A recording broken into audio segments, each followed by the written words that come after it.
Oops, I hit the wrong button, man. I already hit the wrong button. Oh my god. Yes. I've hit a lot of wrong buttons. From the edge of the sea, from the edge of time, beckon to destination. Ancient, hidden, forgotten. This is Harbor Town. Yeah. Just make it up. No.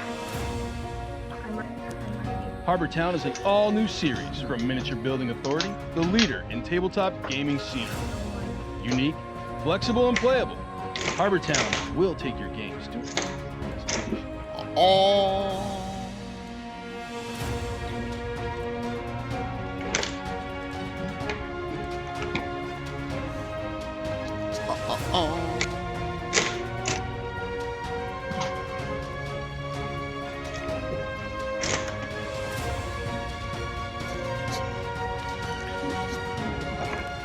Old school D&D with the ever mysterious DM Tim.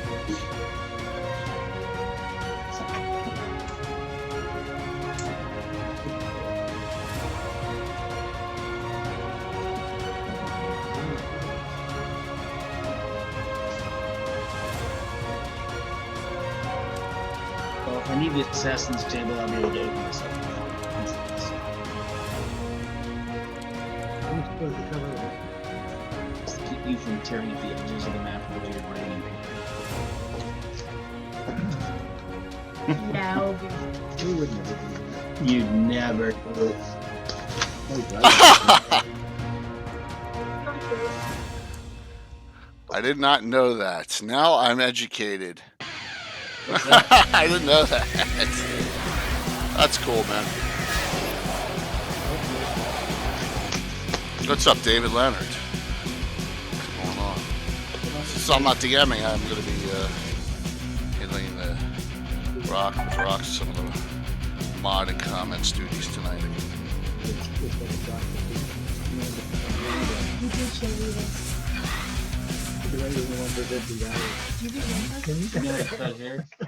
I saw Tom on Twitch, but he hasn't hopped on this yet.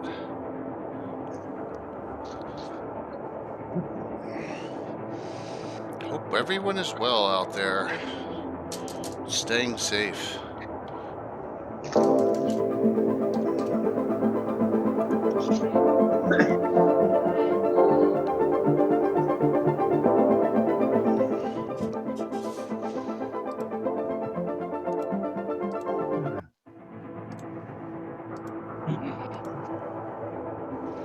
They're quick, run them twice. Hey Corey, what's going on, man?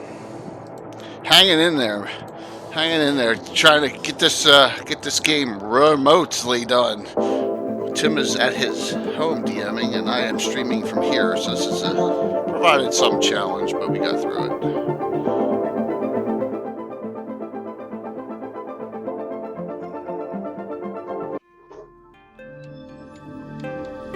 Yeah, I forgot to print, like, the adventure.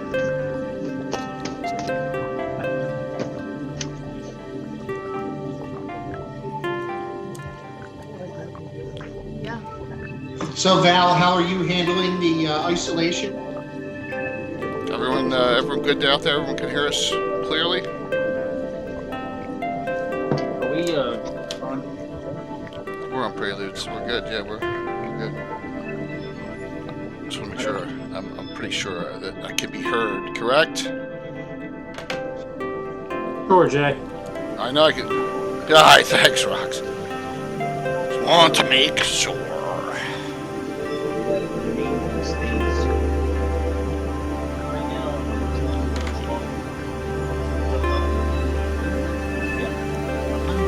What's up, Jason? Jason's a month away from the Michael Baton flying sword. Mark, what's going on, Mark? Creative Mountain Games, how are you, man? Thanks for the shout out. I saw that. I appreciated that shout out you gave us.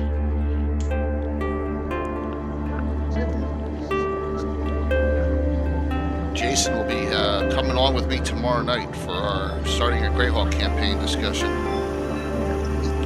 Gavin.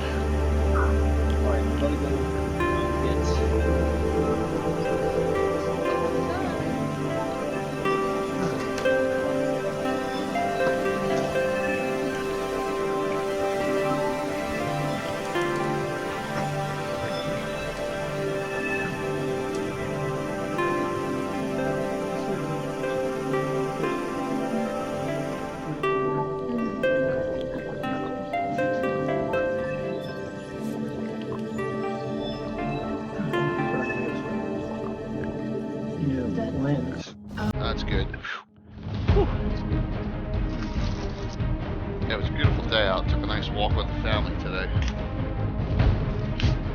So did I, on a golf course. What golf course is open in New Jersey? Let's went down to Delaware. Oh, you're not allowed to cross state lines. I went, they'll have a wall there.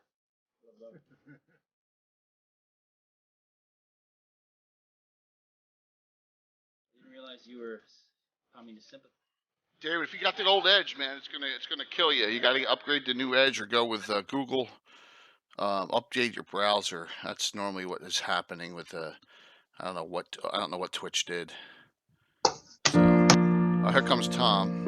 All right, so Walt, we know Walt's working till 7, so 7:40, right? yep.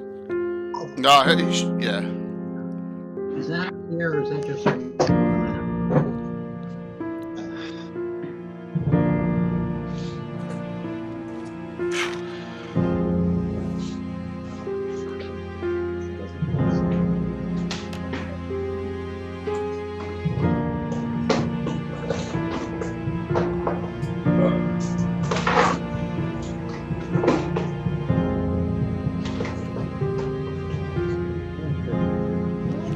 So we finally have an official name for this adventure, which will be posted shortly. So wait a minute. Oh, Tim, now you're at the bottom, man. I didn't put it in. It must have glitched out or something. All right, well, I can't do anything about that now. The wonders of Zoom. Watching on Fire Stick on your TV and Brave browser on your PC.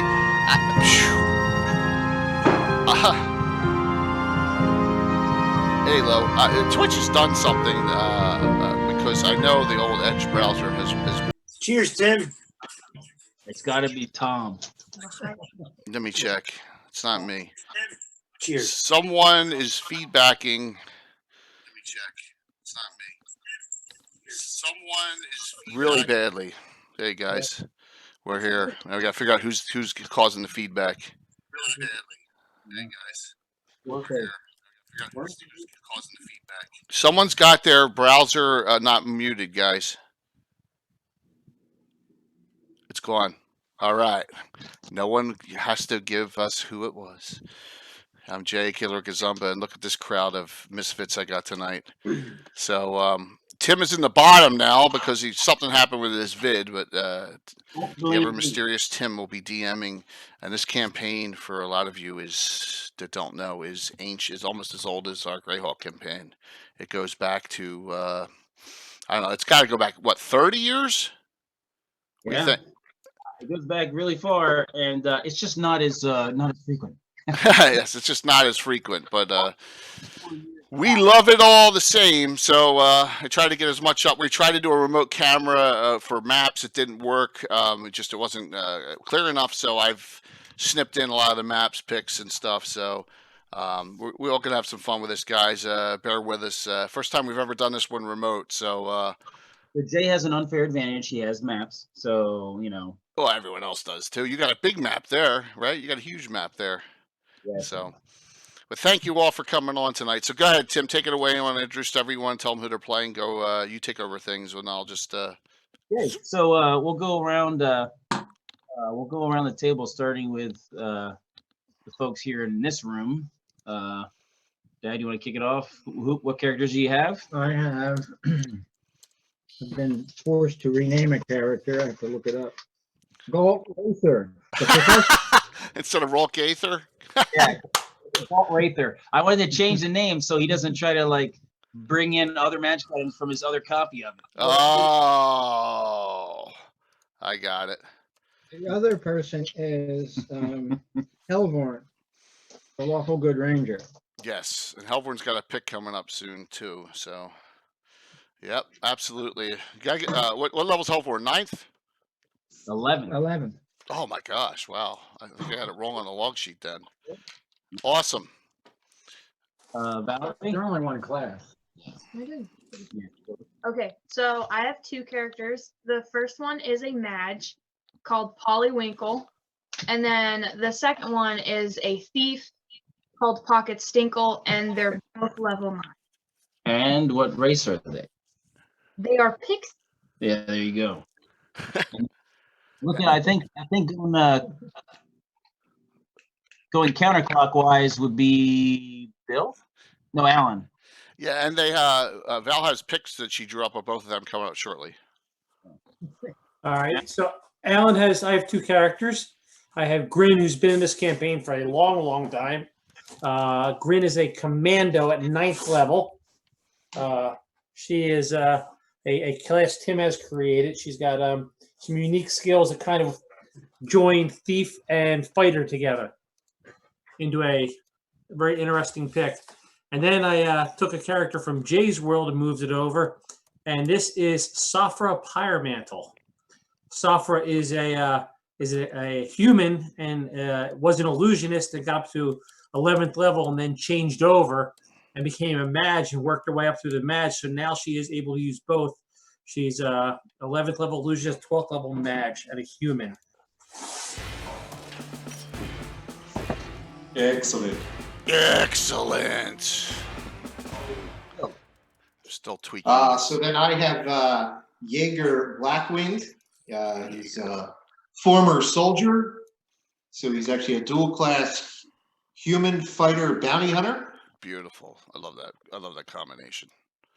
And then I have a new character for the campaign. No surname. He doesn't have one or isn't aware of what it was. Half-elven fighter mage. His name is Tarek. Nice. Does he have any he's a fighter mage. Okay, cool. That's awesome. Yeah, half-elven. That's awesome. Tall for his size, bearded and hairy, and not much of a personality, more of a miserable soul who will just yell, "Come on," when it's time to fight. Oh no! Oh my God! Oh boy! If we gets intoxicated, we're out. Don't look out. Two of us together, forget it. Just like in Stripes. All right, and my character, yes, it's running on. It's still freezing. It must be. Corey. We are crystal clear. Yeah. Tonight. I see I got no lag spikes or anything. So hopefully it's regional where you are. I would give it a chance or turn it down to 720p if you can. My character's Kicksano Wortley.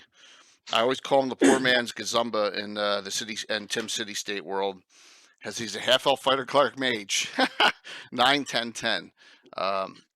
One of the original good characters in the campaign. This was really a neutrally skewed campaign. And then my main character, Devilia Tadius, 13th level human female cavalier, lawful neutral, was a paladin when she started, and that just didn't suit her at all. So couldn't hang. Well, it's not that she couldn't hang. She saw a need to have her own code over. It's a good versus evil world, especially in the city state where that just doesn't cut it. It's better off you making your own ethos and you living by it a little bit more than the code versus good versus evil. That's her opinion. So, guys, it's probably a Twitch issue. I mean, things are bouncing all over the place. I haven't had anyone have any of you guys have any issues watching? No, I just have Zoom up. I don't have. Okay, you just got Zoom up. Okay. I have Twitch on right now, and it's a Twitch thing when it doesn't offer a lower quality stream, Dorgam. Okay. I don't know why it wouldn't offer a lower quality stream. It's not like we're really streaming anything crazy here. So, but we'll make the best we can with this. And Walt was running late, so because he worked till 7, and he's one of those individuals that's absolutely has a necessary profession. Tim, take it away. Yeah. I'm sorry, I was like fiddling with the computer. You started talking about Twitch, and I was twitching. All right, so where we left off, if anybody remembers, we had a two-parter. One was defeating some brigands who were basically kidnapping people to sell them as slaves. Defeated the main body of them by slaughtering 170 of them out at their camp. and then chasing their leaders into their fort. And so the leaders were pretty savvy and had a pretty good plan. You guys supported the plan, but in the ensuing fight, there was the woods caught on fire. They were burning a lot of trees to kind of clear an area, and they started a big fire, and the forest caught on fire. And then, of course, you burned down the fort after you took all their gear and made sure they were burned up. And so that was what we kind of finished at. So since that time, you guys had to do. So make sure you have all your people together, get all the civilians who had been captured, and try to get them to as much of their property back as they could. You had some soldiers who were picking up all the leather armor and all the usable gear from the brigands, so your quartermaster will be happy, all this new usable stuff coming in. And then, making your way back to Schitt's Creek to bring Clem, the village elder, the bad news. Yes. You didn't find his son, and it looks like his son had been before anyone got there.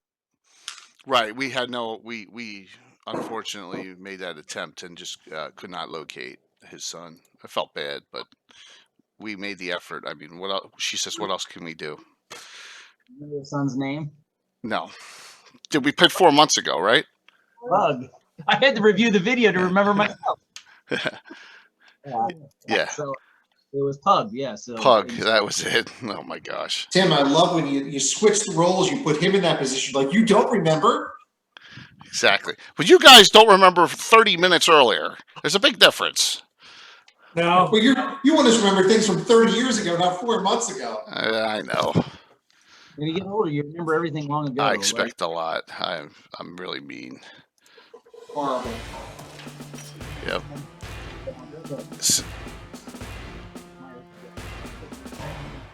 Yes, it is. It is. It's definitely 30 minutes, 4 months. What's the difference? That's the way I look at it.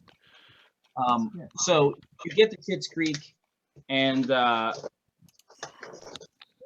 you do sweep up a few stragglers. So there's a couple onesie twosies of the guys that did get away from you initially, but some of your cavalry guys sweep them up, and they surrender and they comply with all the instructions they're given. So hey, stop moving, whatever. There's no fight in them at all anymore.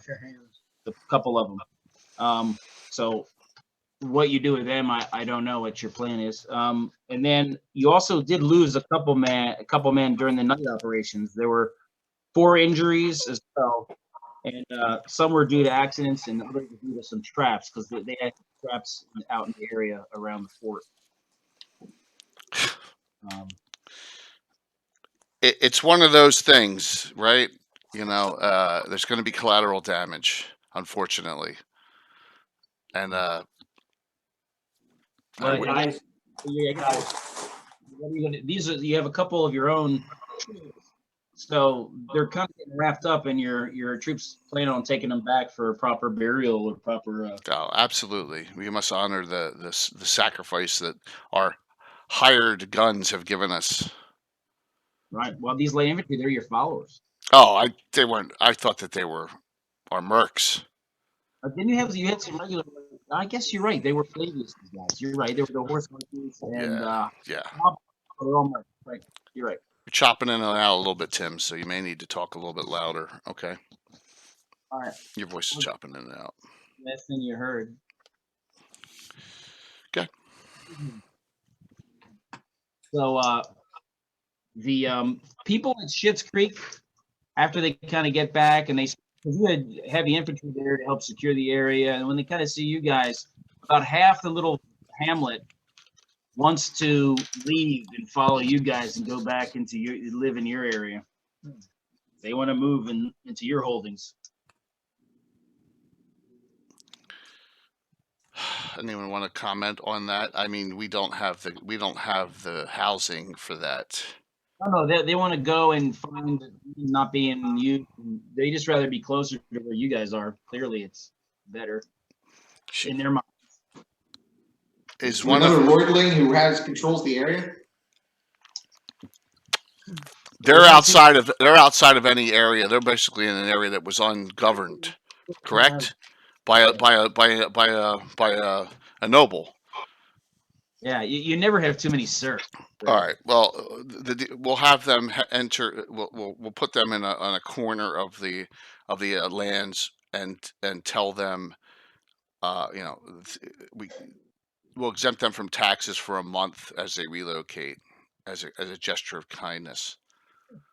All right. But then we'll double the taxes once they're settled. No, we're not here. We don't. We're here. We're here. No. Remember, people were so pathetic that the brigands didn't even want to capture them. Yeah. They're not really. Right. It was one farmstead at one point that kind of grew and grew, so Okay. they need to have a little bit more, options probably. It was So- out there. So, Tim, I think that we. I'm going to put up your map real quick. All right. Whoops. See, Jay hit the wrong button. Duh. They hit the wrong button. Jay hit the wrong button. I hit the wrong button again. I hit the wrong freaking button again. All right. I'm going to show everyone Tim's map, and then you can explain the area of the map. How's that sound? I think that would be a good idea, just to give everyone a reference point as to what we're. There you go. All right. Go for it. Yes. If you see, you can see the big giant sort of triangular shape of green with trees in it. That is the Dirtwood, and down at the point at the bottom is where the city-state is. The Right. yellow area west of the city-state is the Killiard Estates, which is where Lord Gru lives. Mm-hmm. The little narrow band north of that, it's kind of a very pale colored. There's a single kind of ominous looking tower there. No one really knows. Anastasia reputed to live there, and she's a evil cleric. North of that, in the green area, is where Pounder Grimwald. I forget his name now. Pounder Grimwald. Pounder Grimwald the Slayer, and Slayer Grimwald the Pounder, right? And the son. Father and son. They live there in the hill fort, and then that red area is your lands that you're holding right now. The area you're operating in right now is west of your boundary, and slightly south. So you're almost near the border of Pounder Grimwald's and Anastasia's area to their west. So you're going to go north a bit and then east into your lands. And if we see this map here, which says Castle this, you see where that big red blotch with the seal is? That was where Schitt's Creek was. Wasn't it way out there that far? Schitt's Creek is like right down here. Okay, yeah. All right. It was west of where you're. Okay, that's where it was. Yeah. All right. So it was out of our land territory. So, cool. Just to give you guys a little, where we are on the game, just to so everyone can get a little perspective. The map's showing here, but it's too low. So, yep. You're ready.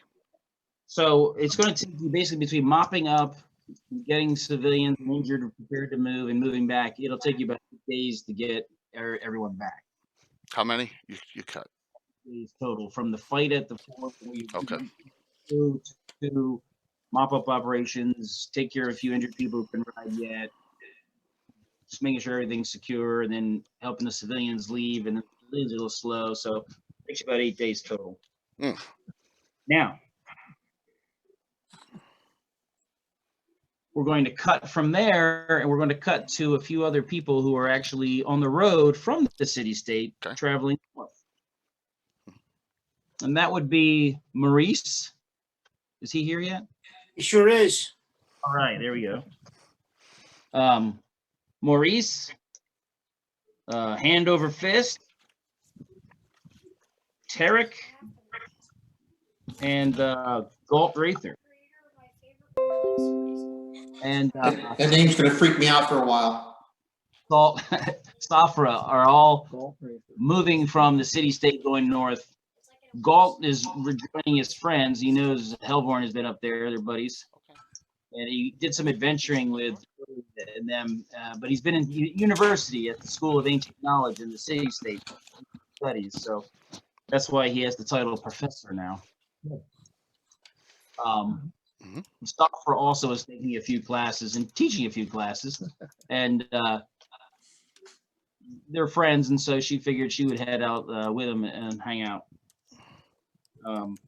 Maurice, do you remember why you're leaving the city-state? Refresh my memory. Right now, more than any other time in recent memorable history, the Overlord has been doing a heavy clamp down on the Thieves Guild. They were taxing so much because you don't tax the stolen goods, fencing and all that stuff. He was losing enough money to make him angry. So now there's a major clamp down on the Thieves Guild. So things are getting a little too hot. And Maurice had heard that there's probably some demi-human thieves guilds in the provincial area north of the city-state. So sounds like it might be a better environment in the interim. So you're headed north. Okay. And the commando is also heading up north because he knows that there's going to be some guerrilla operations probably going to be going on in the Dirthwood Forest with the orcs, the claw. So he wants to get in on some of that and look after the boys when they need some spiritual guidance and healing. It's a spiritual connection. Chaplain. Who else on this? Tarek, this is where you would be traveling as well. Yeah, Tarek is, after spending some time at the academy, he's very low on funds and needs to get back into the fight with his newly honed skills. All right, so they're on the road traveling north. Jay or Tim, did you say Safra was with him? Yes. Yeah, she's just a seamstress. Right. Well, she knows Galt, so she was kind of hanging out. Right. So she's just she preferred to ride on her horse, and as she's riding, she's just going to sew. Do a little sewing. All right. You as you travel, you can kind of see in the distance. You see the tower; it's pretty tall. So that's kind of one of your things you keep, in eyesight as you're moving, and you get pretty close to it. You can start seeing, and this northern road is like the major thoroughfare, basically, if you're headed due north from the city-state, because there's a large inland, either a large inland lake or a small inland sea, depending on how you term it, further north. And this is road that takes you basically to the west, so you can go around it. A number of folks from the Ville near the tower and from Noonanville have set up booths along the side of the road because travelers are going along. They don't want to, stop in some city. They just want to stop and get, a rest stop, get a snack, get some ale, get the horses fixed. There's a blacksmith, a furrier to help shoe horses if there's problems on the side of the road. It's basically a rest stop. So it seems like the appropriate time of day to kind of go ahead and take Old horseshoes rotated. Get your horseshoes rotated, yeah. There's a lot of those fleeing from the north, south north. Correct? Still, there's the road is fairly trafficked. It has reduced. It actually has gone down a little bit, but refugees and people who seem to be thinking the city-state's going to be safer, so they're headed there. A lot of them had disappeared off the road for no one knows. Great. No one knows why. Someone knows why. Basically, a little pavilion, little tent set up, and they have a keg of ale that they're selling. They got some sausages. They got some hot dogs. Sausage. Do they have like a little knick-knack stand or anything? Like little collectibles or anything? Oh, there's a lady that's selling magic charms they're lucky charms that'll help keep you safe. Cereal? Yeah, I was gonna say everyone tries to eat my Lucky Charms. They're magically delicious. All right, From the evil. Tim, Safra is going to try to peddle some of her sewings to the vendor, see if he can sell them for her. Make a little money. Like see if they want to sell them. So, all right, some oven mitts and things like that. There you go. I mean, a nice shawl here on the ride out. Did you knit a shawl? Is that what you're saying? A nice shawl, yes, very nice. Great. Well, there is a lady there. She says, "This is really pretty good work. What did you use to make it? What kind of wool?" I use nothing but lamb's wool. Oh, all right. So she'll give you like 2 silver pieces for it. It's worth 8. But all I have is 2. And my daughter is so cold over there. Look at her cold in the wind. Okay, and then you're absolutely right. Tell you what, you can just have it. So she puts a nice shawl on her daughter, There you go. and she gives you a sandwich. Oh, that's great then. Thank you. Yeah. Of some unknown meat. As you guys are sitting there, you're kind of like there's a makeshift table kind of the back of the area of the tent. You're sitting down there, and it's slightly wooded, and there's bushes and there's a young lady that kind of like she's running, and she kind of pushes and comes around the bushes, and she appears to be in her late teens. She's wearing clothes of a plains rider, so it's from the northern plains. She's got a couple of skin tone. She's got a number of tattoos, different symbols on her arms and hands, on the left side of her neck, and she's got a triangular one on her forehead. She's sweating and breathing heavily. She's got scratches on her face and some twigs in her hair. She has a wide girdle that she's wearing, like a wide belt, and she has a knife tucked into it. She kind of looks at you kind of cautiously, like, who are these people here? What, like she's a little concerned about what you're doing. She looks a little skittish. Well, if Tarek's there, ask her if she's okay. She says, "I've been trying to save my father." Trying to save your father? Yes, we were at an inn 2 days ago when in the morning he went downstairs and this group was leaving. They grabbed him and left, and so I've been following him for 2 days. They're on this road, and I think they'll come by here. She's like, they beat him really bad. They beat him so hard that his eyes were bleeding. She's like, "Why do they do such horrible things?" Well, What did he do to be taken? Huh? Why did they take him? They look like they're slavers. Oh, Jesus. Oh God, I hate slavery. Safra hears that, and she says, "We need to help this person." So she seems like pretty happy when you say that. She says that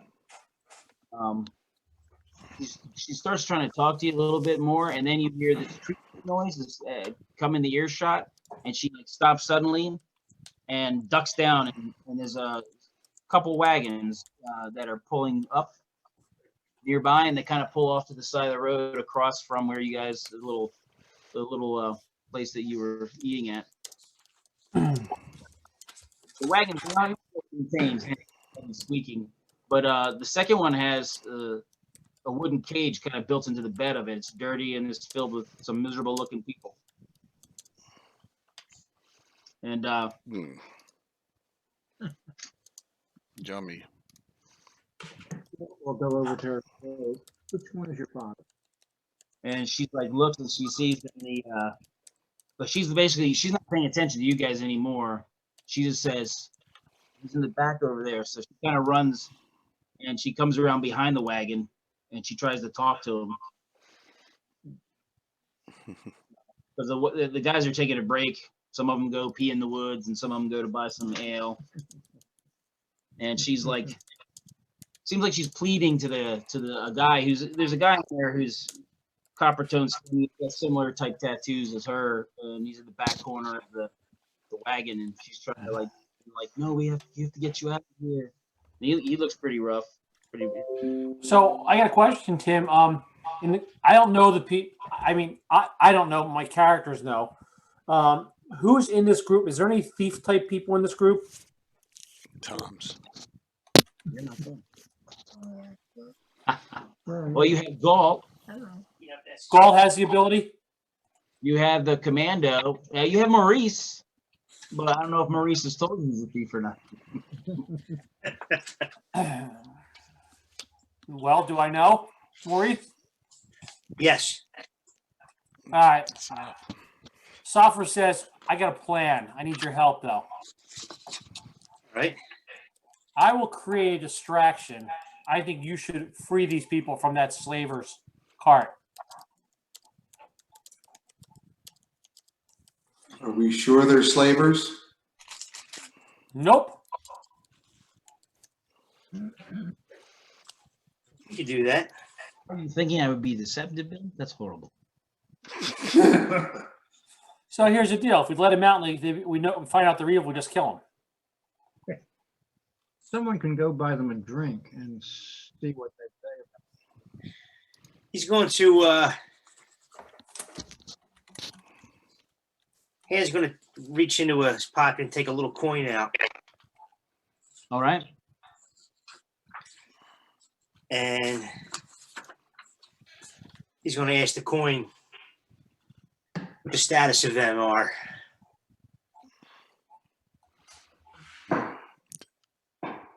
You got to give heads or tails question. Correct. So. That's the way you got around that. No, they're not. What's the question? Slaver? Are they slavers? Heads they are, tails they're not. Correct. All right, you flip the coin, comes up head. They're not slavery. They are. But who are they working for? You don't know. They don't look like, they just look like some random thugs that grab people and sell them. It's a lucrative business. For ransom. Mm-mm. No. Well, I'm going to go buy him something to drink. All right. So Gall is going to walk over and say, hey, can I buy one of you fellas a drink? And they're like, sure, we'll drink some free ale. Or ale for the whole group. Oh, all right. We want to make them happy. Five silver. 5 cents. All right. So, Tim, Yeah. is there a layout for this? Is the carts is what I'm mostly concerned about. Is there an area? Are they fairly close to a copse of trees or a woods or anything? The area where they pulled over to the side because it's an area that's been cleared so that wagons pull off the road without blocking the traffic. And there's some bushes and trees kind of nearby. It's lightly wooded, which means you could ride a horse through here, but it's there's woods around. But if somebody was to just kind of go into the woods, they could find a decent hiding spot. Yes. All right. There's some you could get lost in the brush if you ran off a little bit ways. Okay. So, Software says while they're away from their carts getting a drink, I am going to. Tom? Who's your character? Maurice. Maurice. Morris is my thief. Morris. Mm-hmm. You're going to see. You'll know when it happens. There'll be a distraction. I want you to look at the layout right now and kind of get an idea of where everything is. And then when it happens, go let them out, okay? Okay. I let the others in the group discreetly know that I'm going to be doing something. All right. Okay.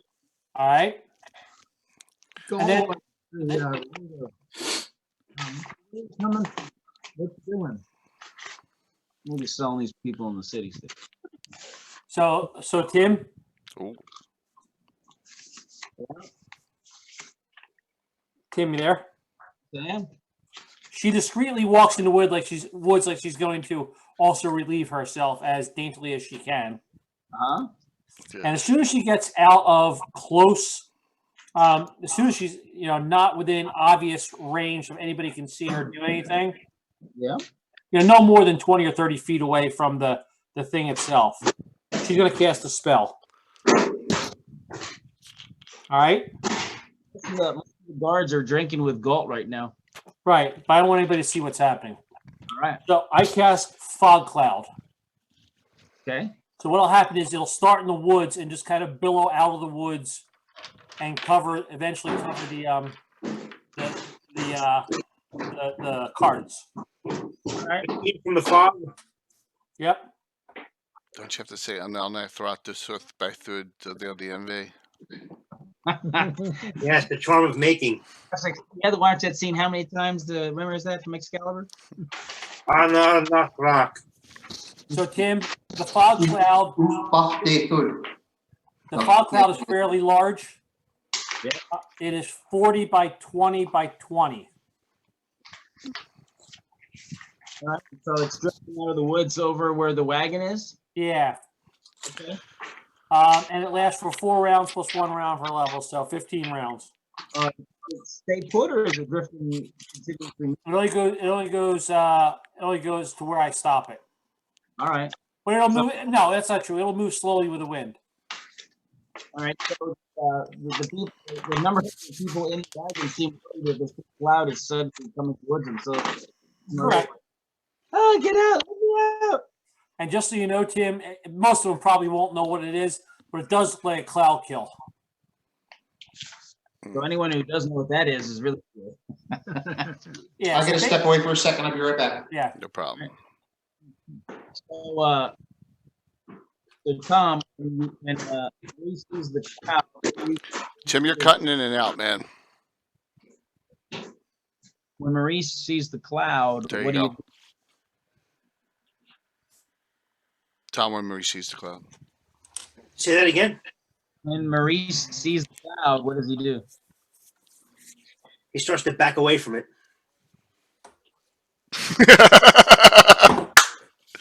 Just kidding. He makes his advance, actually. So once the cloud cover comes, he makes his advance free. Start open to the back of the game? Is that where you're going?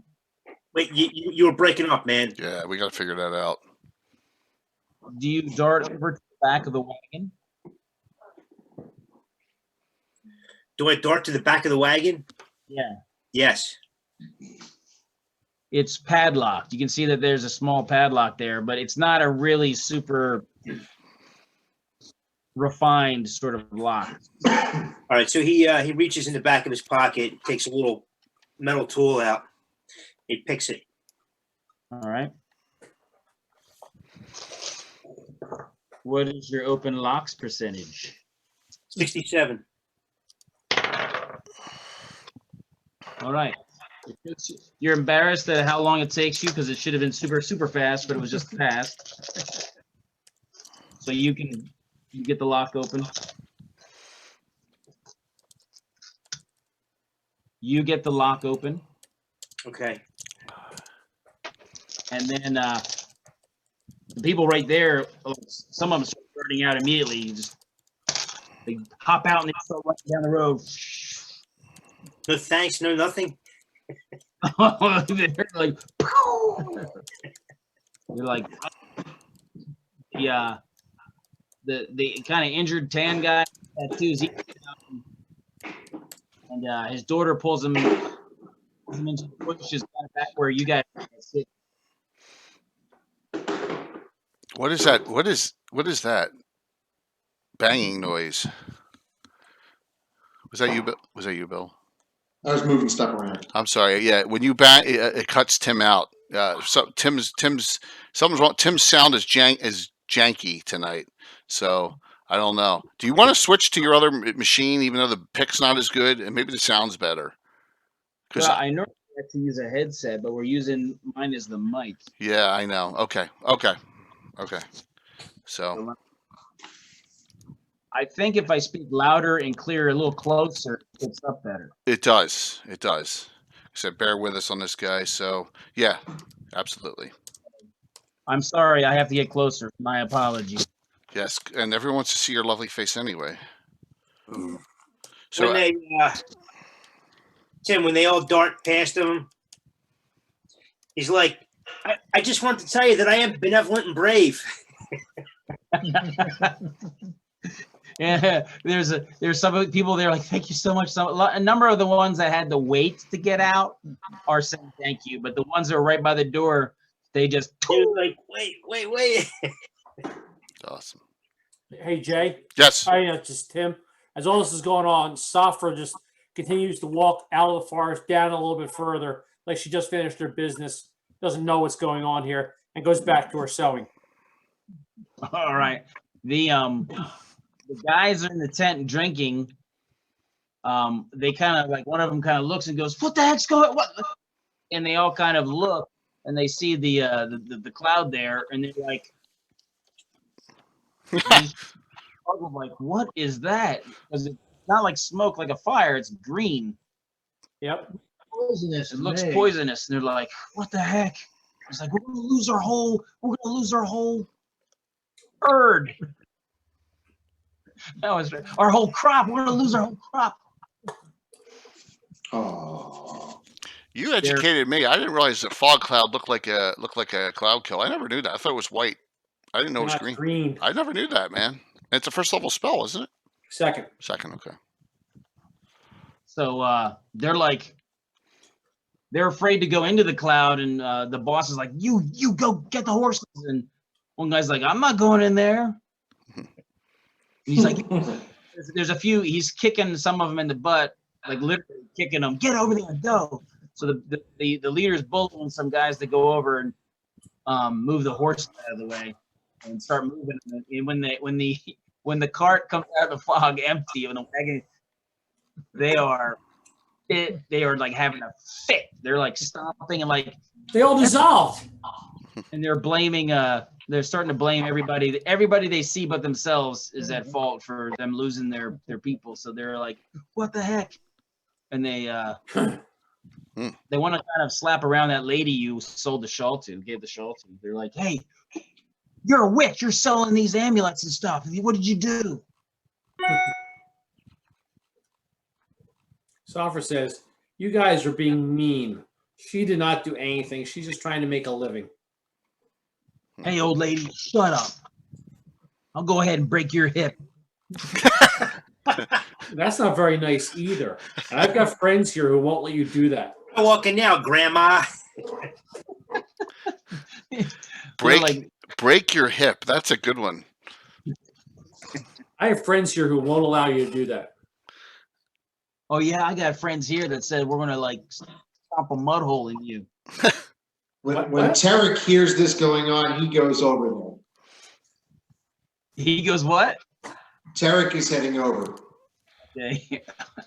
In his deep, dark, brooding manner, using his intimidation skill ×2. Dude. Oh, you Why? He's going to recommend that they shut up and go away because their day is going to become very poor very quickly if they continue with this line of behavior. Right, what's your strength? Strength is 17. And you're how tall are you?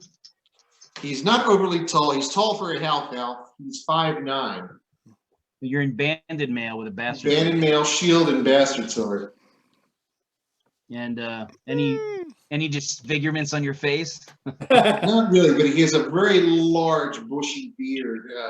He just looks like he's on the edge of sanity. So they're like, the leader says, hey, you're right. You guys go look. Go look in the bushes. They're got to be in the bushes. It's like, look, we just lost a lot of money and time and effort. We're just upset about it. You're right. Can I be gross for a second? I got to ask a question in that appearance. Is it where the nose hairs have melded into the the beard as well? Mustache. They're so long that the No, not quite. There's a Okay. figure already posing downstairs though. Okay, I just wanted to make sure. I know they're not that big. Well, yeah, okay. Just wanted to know. That's Hey, good. that brings intimidation. He's not intimidated anymore. That question. So he's like, hey, I don't want any trouble. We're getting upset. You're right. We're gonna find him. That costs us a lot of time and effort, and that's our payday. We don't get paid now, so it's a big deal. You know, I got a family to feed. Who you working for? Maybe I can help you out. We're more of a freelance outfit. Man, Understand. you round some up with a good bunch of dudes. You round up these people. You beat them up and get them docile. You take them down to the slave market plaza. You get a permit for the day. Sell them, man. It's easy. Mm. Software sales. Making the That money. does not sound very nice. Sounds like a ball of laughs, doesn't it? Sounds like a great person. But anyway, that's what he says. Interesting Yeah, way to do everybody- business. The only people that are actually still close by is the father, the daughter with the guy, because they hid in the bushes near where you were eating. Because he was not able to really run really far, but they kind of haven't gone over there because that's where you're still sitting. So you have, I guess the chaplain is still over there, right? The what? Hand over fist is I call him the chaplain. Yes. The chaplain moves up 10 and casts osteoporosis.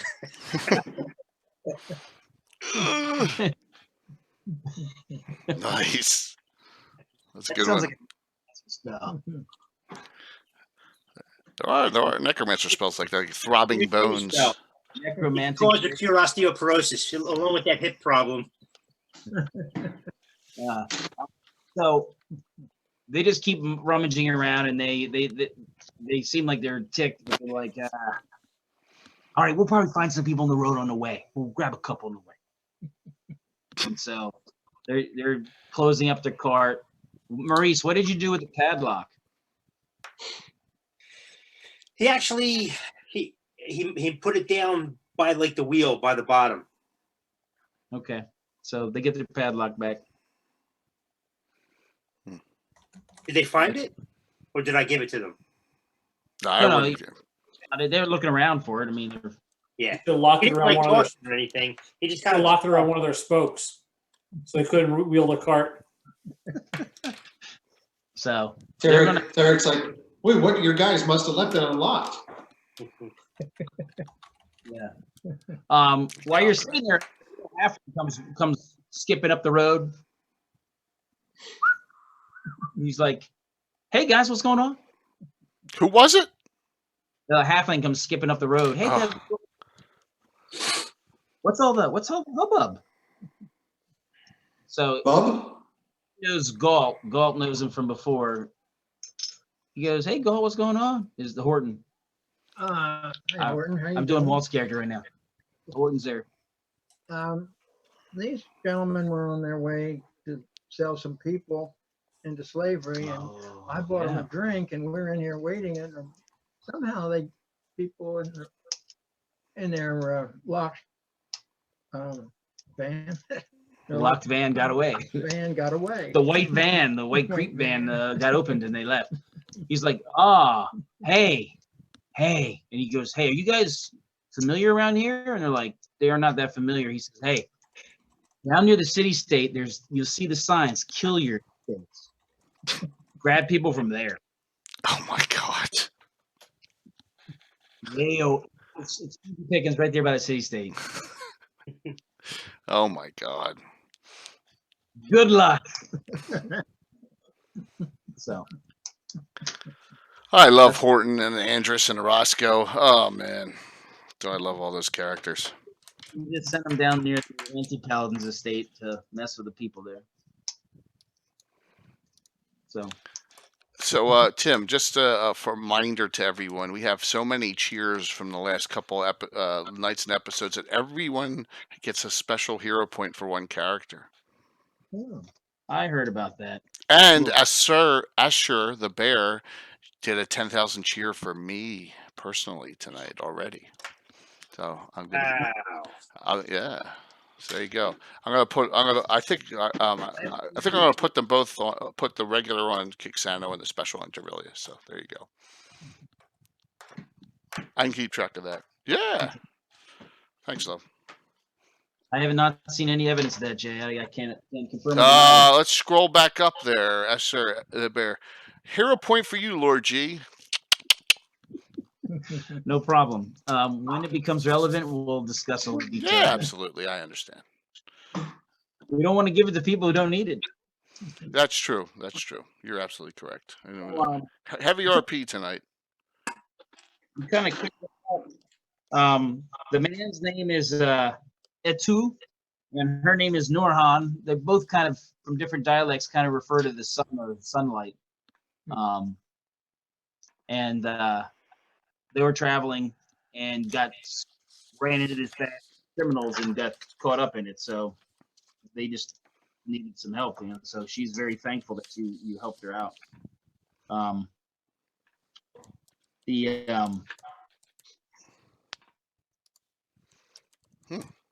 As you're sitting there,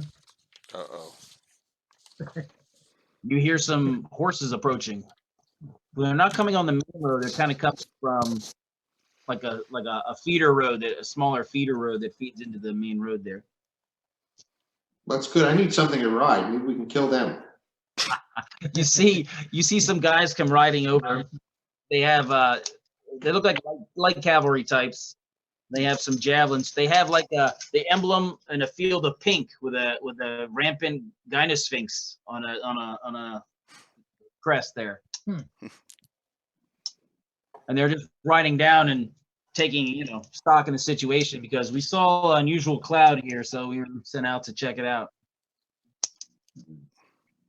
He goes, "How's everything going on here?" And they're talking to the vendors, the people they know, and the vendors are like, they tell the story, and they don't know where the cloud came from, but they told the story how these guys came through. So they seem more.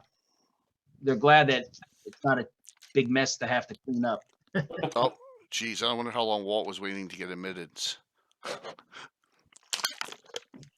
All right, I gotta unhide Tom. What happened? Walt's coming on. All right. So Tim, while all these the militia people are here, Soffer doesn't even look up. She just keeps knitting. Like that's none of my business. I don't need to worry about that. You guys figure that out. Okay. But she does listen. They're one of the unit commanders comes up. He's kind of a big, muscular looking guy, and interviews you guys. He's like, "All right, are any of you responsible for the cloud that kind of popped up?" Come on.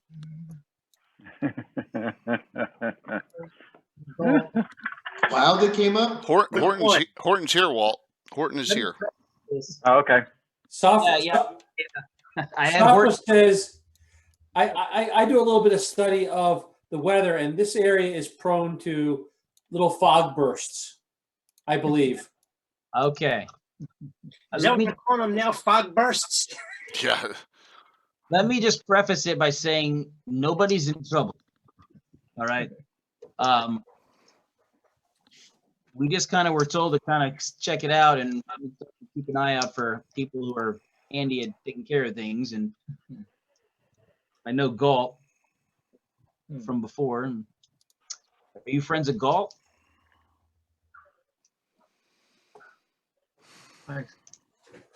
We've been traveling with Galt, right? Or no, with Galt, no, not who's here. Yeah. Galt is there.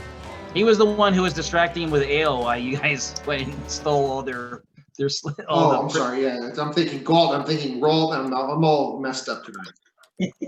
Galt is roll. Galt is roll. Yeah. So he's like, look, my boss asked me to find out who did that and asked them to come to the tower and because they may want to talk to you. But no one's in trouble. You didn't break any laws, and in fact, you handled it without killing anybody, which makes it easier for us. We have certain protocols. Uh-huh. Kill anybody you want in the town. You still can't kill anyone just because you feel like it. But there's certain exceptions for certain types of people and certain behaviors on the road. Certain bad things happen sometimes. And things do happen sometimes. They have to be cleaned up rapidly in certain ways to make sure that they're cleaned up. That's all. Why are you so interested in a random nature thing? I think we all know that it's not, ma'am. Ma'am, I think we all know it's not random, and we know exactly what sort of mystical providence that brought it. I'm just asking if you would nicely please make your way to the tower with you and your friends. We'll, one of the guys says, hey, we have some injured ones over here. He goes, we'll even help out the injured people. But we want to clear out the vendors. They're trying to do business, and this is bad for business, and it's stressing them out a little. So let's move along. Sounds like a true peace officer. A halfling? No. This is just the deal of Zebulon. Oh, yeah. Very, Yeah. very diplomatic. So he's just saying, come on, let's look at the work and let's see if you guys need any other advice. So he starts heading up the road and he's heading back and he's like, are you guys following him or are you guys gonna ignore? Yeah, Galt's following him. Tarek says, I need work. Yeah, Safra will go. So he's one of the mercenary commanders. I think he's actually a follower who also commands some of the merc troops and some of the follower troops. So it's his shift. Tarek's very low on funds, so he needs wherever he can get a paycheck at this point. He's like, all right. So you guys head to the tower. There's like a big stable. It looks like it's a big stable, but it's a kind of stable you could probably put wagons in or large chariots or other type of wheeled conveyances under shelter. Tim, have Zebulon tell them what the name of the tower is. It's the tower, right? Tower. It's the tower. That tower. The tower. The tower. Yep. It's 20 miles. So, Very tiring. what's very tiring? 20 miles. 20 miles from the city state. My dad was looking at the map on the table. Yep. Once you get there, there's a very, very, very large person in full plate comes out. Noisily? He comes out, clank, clank, clank. Walt, I had Horton show up near the last minute. Okay. Skipping up the road, he saw some unusual behavior, some green clouds, and skipped up the road and saw there's a nasty group of slavers. These guys tricked them and freed all their prisoners. And Horton thought it was a good idea to give him a good tip about a really good place to get some more prisoners. Get Lord Gru's estate. Lord Gru's estate. So he gave him directions to Lord Gru's estate to look for the place. So that's what that's rich. There's certain people you don't mess around with. Yeah, he'd be one of them. He probably would be very unhappy. Or happy. Like, good. I need to.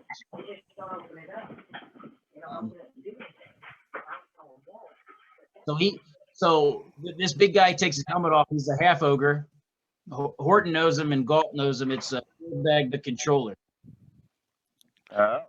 Gorbag says, the controller. I'm Gorbag the controller. I actually remember that name. I'm in charge of the defense of the tower. Interview you personally, make sure you're not a threat. Clearly, you're not a threat. But it looks like you are, some salty, seasoned individuals that may be interested in some work and some exceptional, bravery. So stand by. And so he has some people bring some food out and whatever, and just wait here. I'm expecting our leader and our group was on a foray taking care of something, and they should be back any day now. Probably tomorrow. Got some background interference. Is that in your area, Walt, you think? Maybe. Okay. Nice. You may want to go to push to talk or mute whenever you're not, just because what happens is when there's other voices coming on, Tim's mic's cutting out. So, Okay. all right, no problem. All right. Go ahead, Tim. All right. So are you guys just going to hang out at those stables there? They have, there's a Ville. The Ville is like a little shanty town kind of near the tower. That basically is like camp followers, except they're not following a camp. They're just providing service for food, beverage, sewing, repairs, weapons. You can hang out there. Is there a bunkhouse or something there that we could stay at? Yeah, you can stay in the stable right there. You can find a place to get a bunk to crash it if you rather not. If you rather go in a bunk rather than wait in the hang. I'm not above sleeping in the stable. Well, it's not really something the stable is a hangar. It's storing some sort of wheel thing that's kept out of the weather.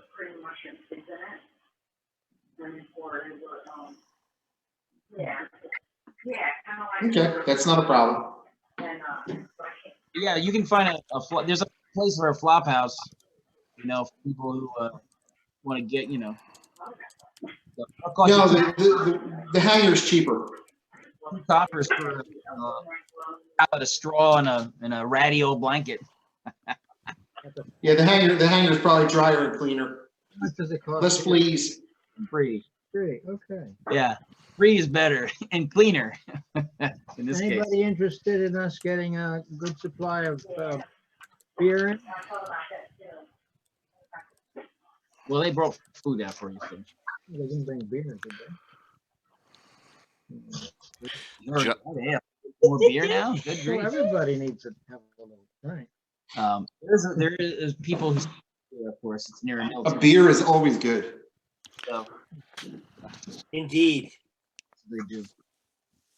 Galt says, I'll buy the evening's beer for the group. All right. So we're going to pause 1 second. Since Walt is back, I'm going to. Oh, gee. 25 years.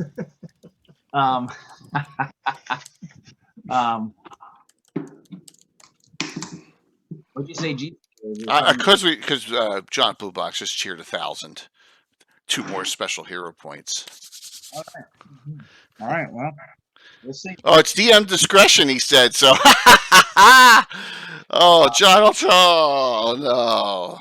Oh, that means they go to the NPC. Oh man, they're going to the bad guys. When the time comes, you just.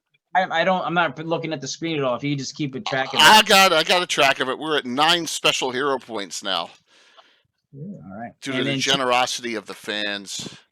And 2 at my discretion. Yeah, well, 7 special. Hellborn just got a regular from Jason Zavoda, and I got 1 at regular and 2 at your discretion. Yeah, cranking it up. I got it. Walt, I want to talk to Walt real quick because I have 25 years to cover with him.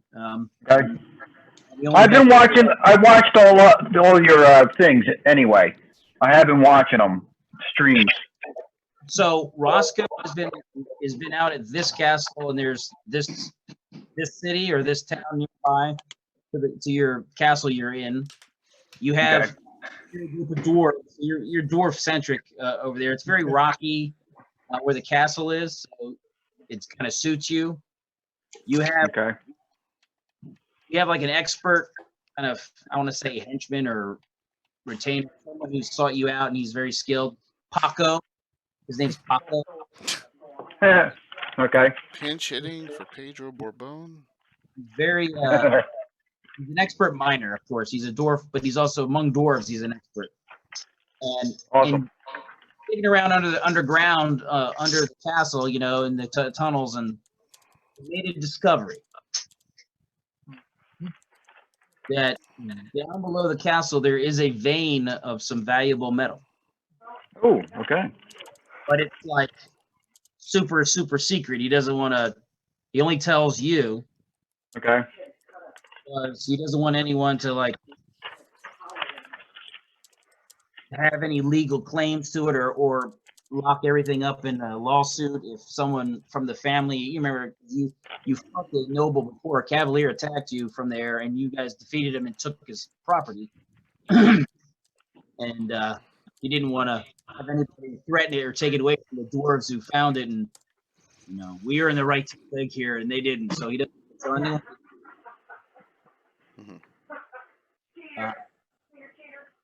Hey, So wait a minute. He's got a wife who is. Sorry. Oh, I thought that was a television. No, that's it's like, Are you shut coming up. back out? Or What was that? Oh, I'll go in another room. shut up. All right. all right, that's what he tells you.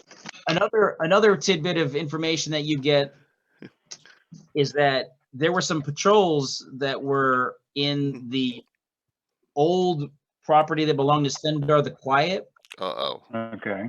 Your patrols, they just were from, you know, different mercenaries are out doing different things, and they were in that area. You only know this because the one survivor came running up to some of your guys, and you got and they took him in, and his story is harrowing. You. Oh, God. The story is why you are here now, coming to the tower. Okay. Right. So I'll tell the story now. So I mean,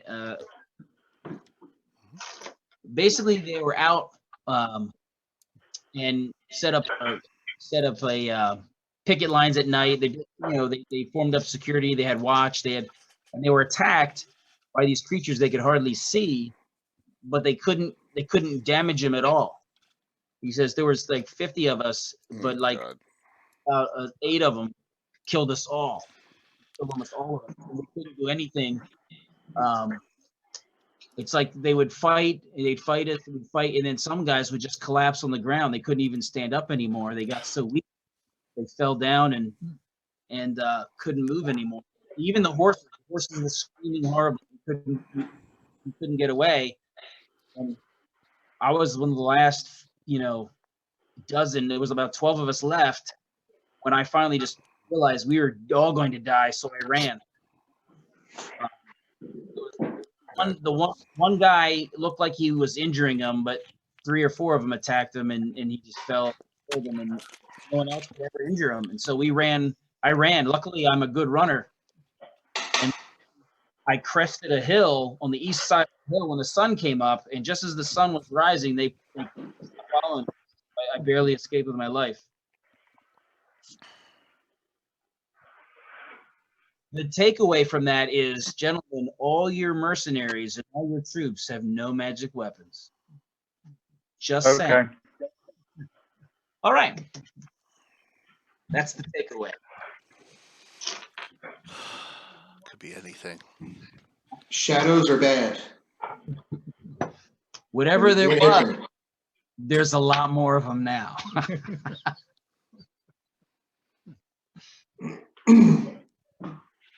I'm just saying. That's why you collect every +1 weapon out there that you possibly can. Yeah. Just saying. So that's Roscoe's news. That's exciting, right? Yeah. All right. Sendar to Quiet's Land is the ex-lich that was dispatched of years ago. So some residual undead out there, maybe? It sounds like it. Could be. Could be. Maybe there's a new tenant in town. Yeah. No. Okay. Point where now the whole group is going to kind of meld together now. So the people that had been off doing the rescue of the village of Schitt's Creek, they've all come back now. And so you guys who are waiting in the hangar, the door's going to open, and some groomsmen say, "All right, move out of the way, move out of the way." And a team comes in with a chariot. So a chariot pulls in. There's a chariot. Chariot. And so they start taking care of the chariot, dismounting the horses, and they basically start washing and cleaning up off the mud. They take it outside, and they do all the things you're supposed to do when you're a good groomsman and good maintain. So Devilia and company has arrived. You're all still kind of injured, but it won't be relevant longer. So Questions right now because I'm going to go a little bit of retap some storylines. Are there any questions right now for what you guys are thinking you're doing? Nope, I'm good. Nope. All right. So I'm still new, so I'm still learning. everyone is present. Gorbag basically says these guys scared off some slavers, and they actually did it without killing them all. When he says that, Ulrich's kind of like, ugh. Yeah. Well, he was the one fireballing the snot out of all the other slavers back in the woods. So Gorbag doesn't know that, but he was saying they managed to do it without killing them, freed them all, and the halfling gave him a +4 on the way out. So he says, I have a number of things. everyone is there, right? Everyone. Okay. He said, the first thing that happened while you were gone involves Drew. Oh, gosh. About 5 days ago, the gatehouse guard sounded an alarm. The alarm went off. We did all our normal. Everyone reacted properly. And they reported apparently a man clad in black plate mail suddenly appeared out of thin air about 50 feet up from the ground and right against the tower wall. And he fell quickly, just slid right down the wall. And luckily, the plinth at the bottom kind of saved him because it kind of sent him kind of horizontally instead of straight vertically. And when he finally pulled himself off the ground, he was, well, obviously extremely upset and angry. Took off his helmet, and Clara, you recall, young Clara, she's still here, of Schitt's Creek, the girl. Yeah, the one that's trying to get with Caxano. That one? No, that's Cynthia. Oh my gosh, I can't get them all. Okay. The little shepherd girl who came and brought you word of Schitt's Creek. Right. The little. Okay. He recognized them. She was like, "Hey, I know him." So once he picked himself up, he was shaking with rage. He came around to the front of the gatehouse, and he told me that he was the guy who advised her to come to you for help. So why did he try teleporting into our tower? It sounds like. Can he Well, fit? where were you? Well, obviously, that sounds like what he tried doing, and he failed. Yeah. So he said that he told her that she was on a secret mission and to not tell about him at all. Okay. So he was angry. He said he's going to get his property back. She owed him, and he was angry. He was really, really mad. No one let him in, and we told him that he needs to rethink what he's doing and leave. But I had a number of people that wanted to shoot him, but I stayed their hands, and he left. What's his name? Who? That gentleman. Gru. It was Lord Gru. Gru. Wait.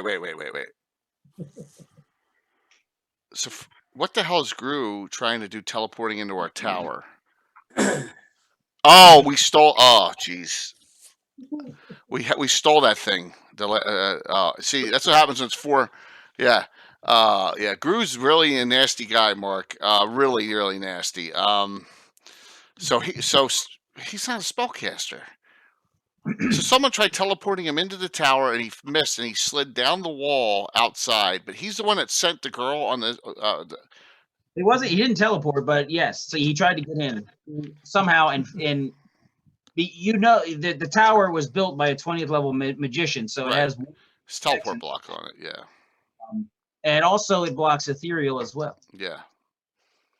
And it blocks a lot of that stuff. So he thought he could get in, couldn't get in, and then fell. That's funny. So he sent Clara to tell you about Schitt's Creek, so you would all go off and leave, so he could try to get in without you there. We didn't. Yeah, but the item we took with us. We didn't I leave know. that. Yeah. He never got in anyway. So Oh anyway, my he's really- God, Scooter Jester is frickin' Garnett. Garnett's watching. Awesome. Oh my God. Go ahead. I'm sorry. I didn't even realize that, man. So that's what he says. He basically says he left after that. I didn't see him.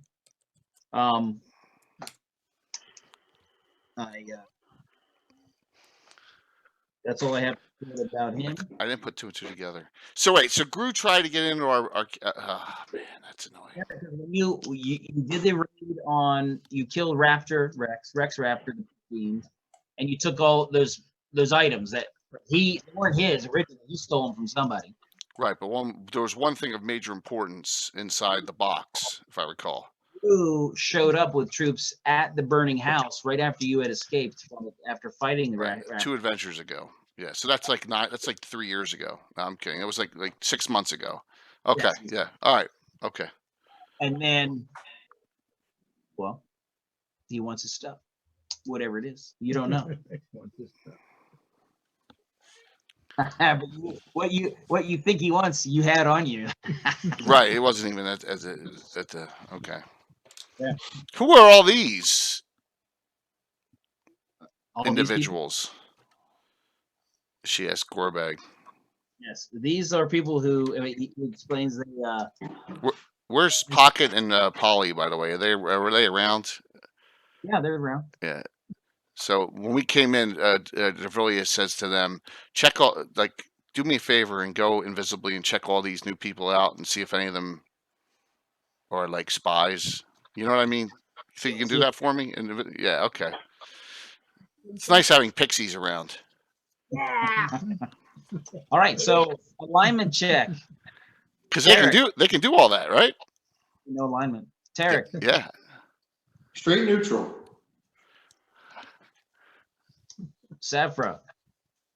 Awful good. Oh, stuffed shirt.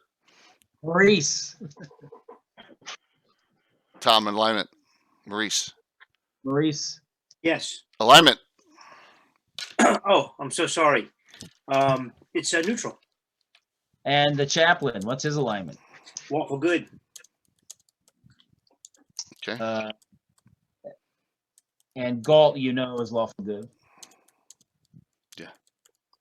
I think that's all the new people. Have you met Hellborn? Yeah, we know Hellborn. We know Hellborn. Hellborn's part of the group. My 2 are neutral. Yeah, but you're part of the group, so you're not worried about it. I mean, you are the you're 2 oldest characters here, going back to day 1, right? So almost the whole group's neutral. Hear what everybody is. The guy that looks like a city state is neutral. No evils. That's good. Like the Overlord.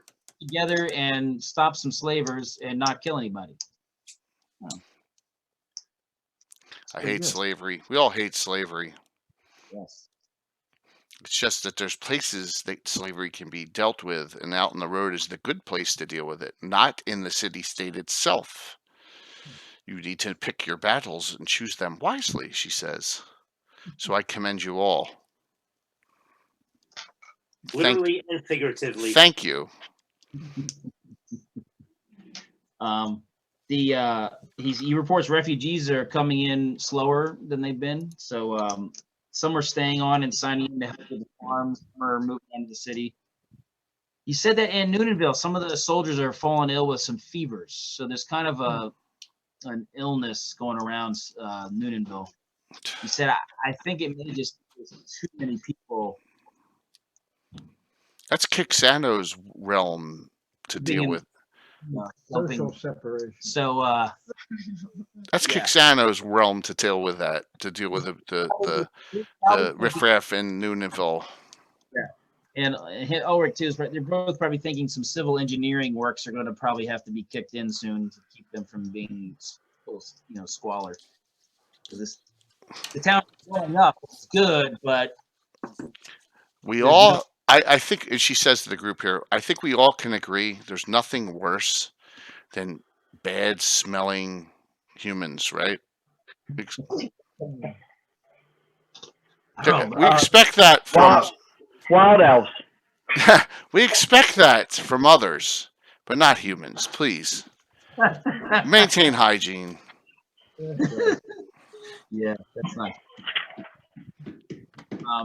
He says now, his brother has been staying here and doing research on your stuff, and now he asked us for a door and a frame. So we pulled a door and a frame out of storage, gave it to him in the room he set up in, and suddenly he had lab equipment all over there. So he set up like full lab going on in there. I don't know what he did, but that's what he's doing now. Okay. Who was that? I'm sorry. Mowgli's brother.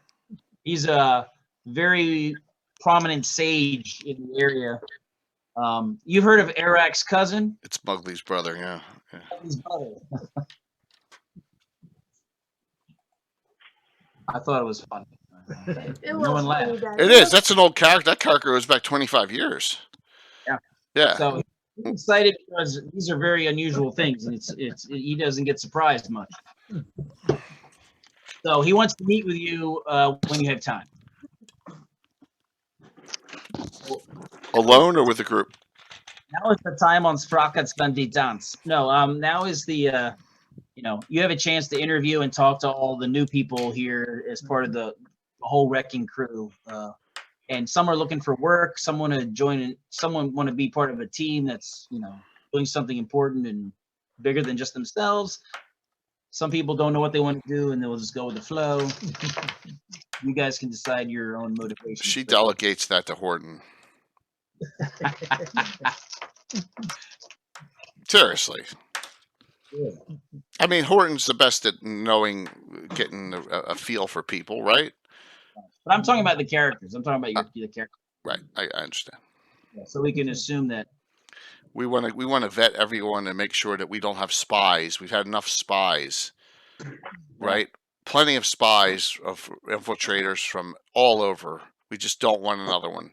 We don't need that, especially a group doing whatever, trying to get into the tower. Whatever we have from him must be of utmost vital importance to him.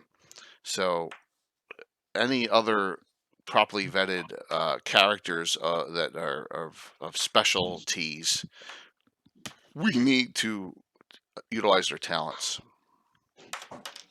because we're growing. The estates are growing. We can't. Roscoe and myself and Ulrich cannot be everywhere. Horton says, "Okay, I guess I'll do it." Well, Anderson and Horton are going to go and do some thieves' cant talking and drink some scotch or whiskey or whatever it is they want to. They've been hanging out very much lately. So sounds good. Let's go. Let's drink. He's like, but first, we have to work a little bit more, Horton. I'm very. What? So Roscoe comes and he gives you the report, like the incident I told you about with the one lone survivor. Are we Now, okay, good. Go ahead. Are we supposed to send people up there for that, or is that just an Easter egg? that was, hey, the takeaway is they had no magic weapons to fight these things, and this were cut down like pigs and destroyed. So there's a lot of troops out there that don't have magic weapons. So that's the takeaway. So the takeaway is okay. Takeaway is if you got extras, you might want to start looking at your people and making sure your people are properly equipped for the as best as you can. That's all. It's a little ominous and daunting. All And right. that's So why- any of the new people have +1 weapons. We give them all to us. I'm just kidding. We gotta start collecting more magical items and. little subplot going on. Okay. Okay. Thinking about it, eventually it'll.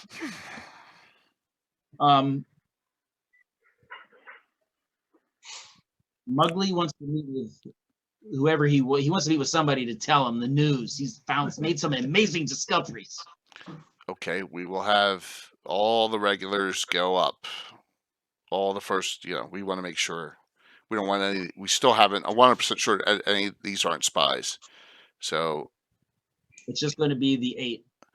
Well, except for Horton, we're gonna have Horton keep on interviewing these and seeing if he can wean out any information. Did you take any special skills there, Horton? Look, let's see here. I'm just saying, utilize Yeah. them. Okay, utilize them to the best. Make sure that everyone's properly vetted, and then Okay. we'll have the regular crew go up, and I want Polly in the pocket just to keep an eye on them too, invisibly. Don't make your appearance. They don't need to know about those two yet, right? Got it. Oh yeah, there's a picture of Polly right there. Yeah, absolutely. It's very cool. It's awesome. Thanks. All right. It's going to be Dervilia, Kixano. Kixano doesn't need to go up there. Okay. Dervilia. Ulrich, Roscoe. Helvorn could come. All right. How's that? Helvorn. Sure. You got noobs, man. You're brand new. I can't trust you. If he's got something important to tell us, Grin as well. Anyone who's been already in the group, we can't have new people coming up on this, right? I mean, that would be ridiculous for her to say, "Hey, welcome and come on up." I mean, seriously, I got to be realistic here. So, Software agrees. She's yeah. She'll just sit back and sell. So, anyone who's a regular before can absolutely. So, yes to Grin or not? Yes, absolutely. Right. So. Oh, and Bill's commando too. Bill's character. Jaeger's. Jaeger too. Jaeger too. Yep, I forgot. Sorry. Okay. Good.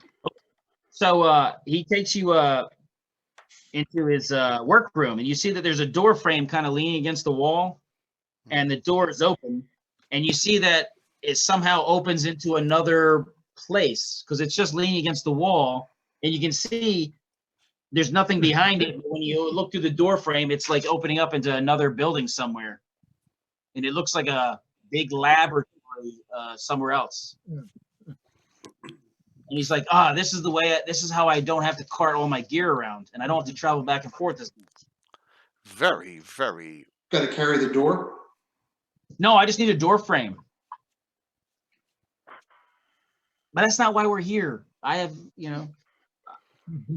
I looked over the blue jar. Remember the blue jar? Yes. The liquid was like mercury. Yes. Well, you opened it? Yes. Okay. Don't worry. Put up the empty magic shell first. Just to have protection. Okay. Oh boy. And I used some long tongs to get that little hard object out. And it was a gem. And guess what? Had someone's soul in it? It was a magic jar. Yeah. Oh, she wanted to take over my body for sure. God. Resisted. I did a few detection spells. She couldn't go anywhere because of the anti-magic shell. It's just me, and she's not gonna me. There's a wizard in there. Her name is Melandriel the Scintillating. And she wants to feel again. She's stuck in there. She's really upset. I could taste how much she wanted to like experience anything because she's just stuck in a gym. But I put her back in there and shut it. Probably a smart move there, Slick. Yeah, Melandriel was not nice. She would be in the evil sorceress sort of category. Misunderstood.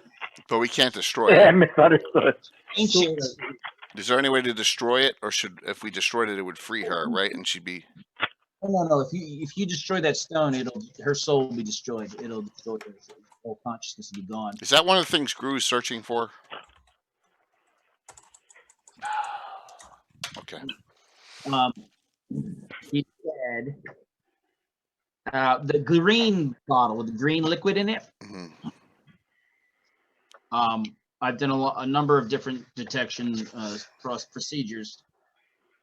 I can't identify it, but it is powerful. It's massively powerful. And it reminds me of something I've seen before. An associate of mine was really into alchemy, and he wanted to make combination potions, but he was kind of lazy. Instead of figuring out how to do it, he would just kind of mix them and see what happened.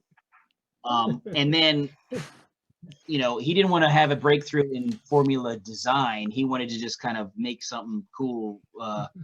It eventually got him killed, of course. But before that, he had some amazing things. One of them was sometimes the potions, when you drink them, they permanently affect you.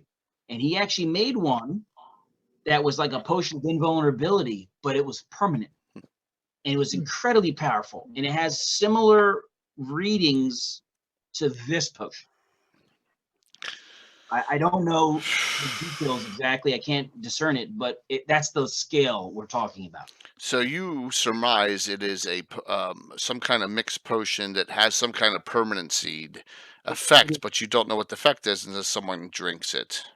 It definitely has a permanent effect. Oh my gosh.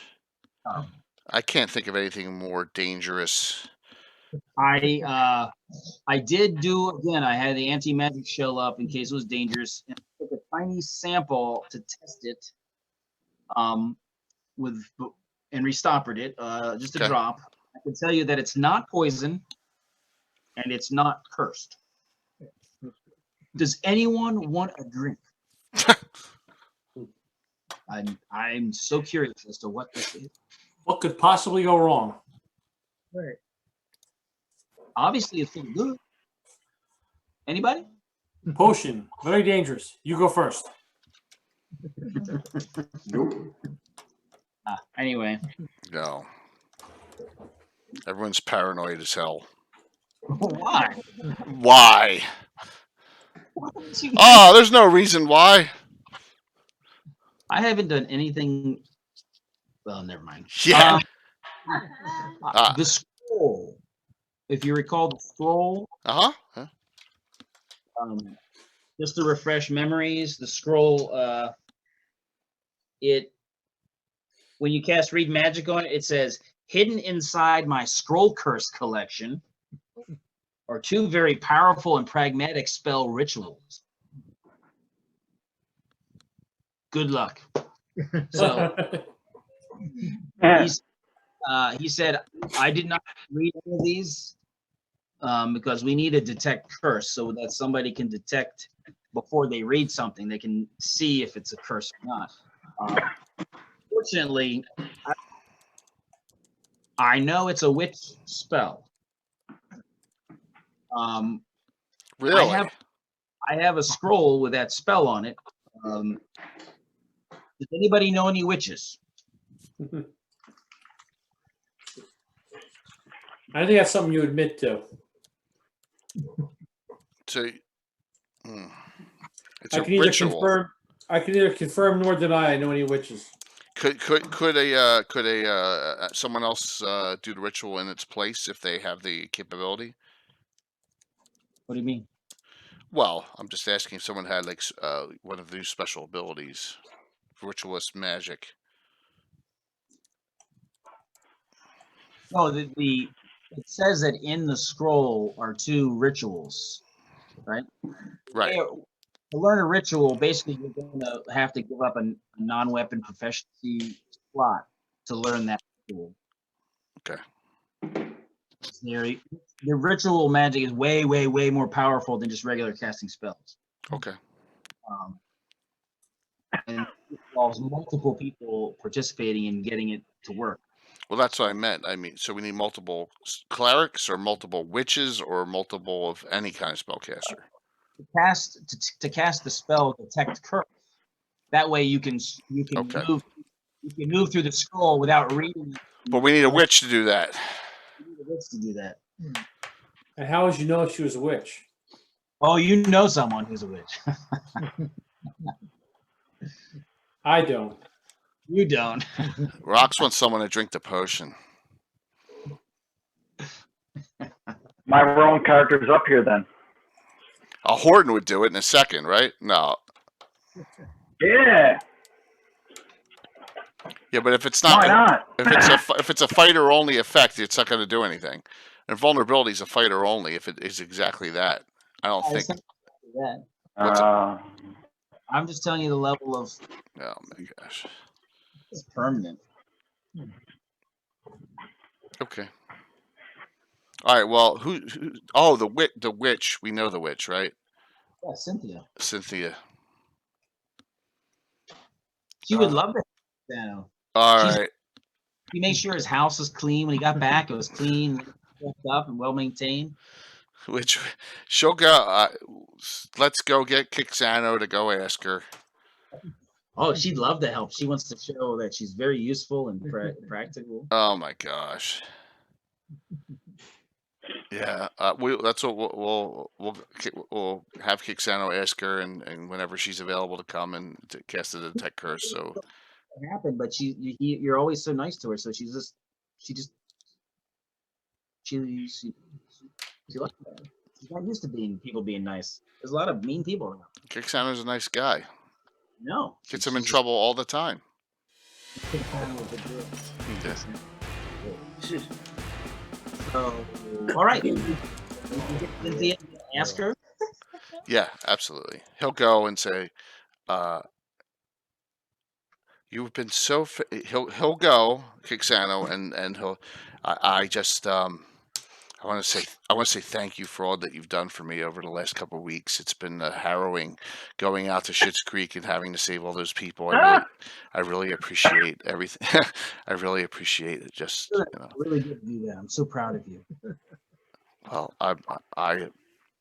I've seen the light, and Freya has called on me to move forward in my life. So, can you do me a favor?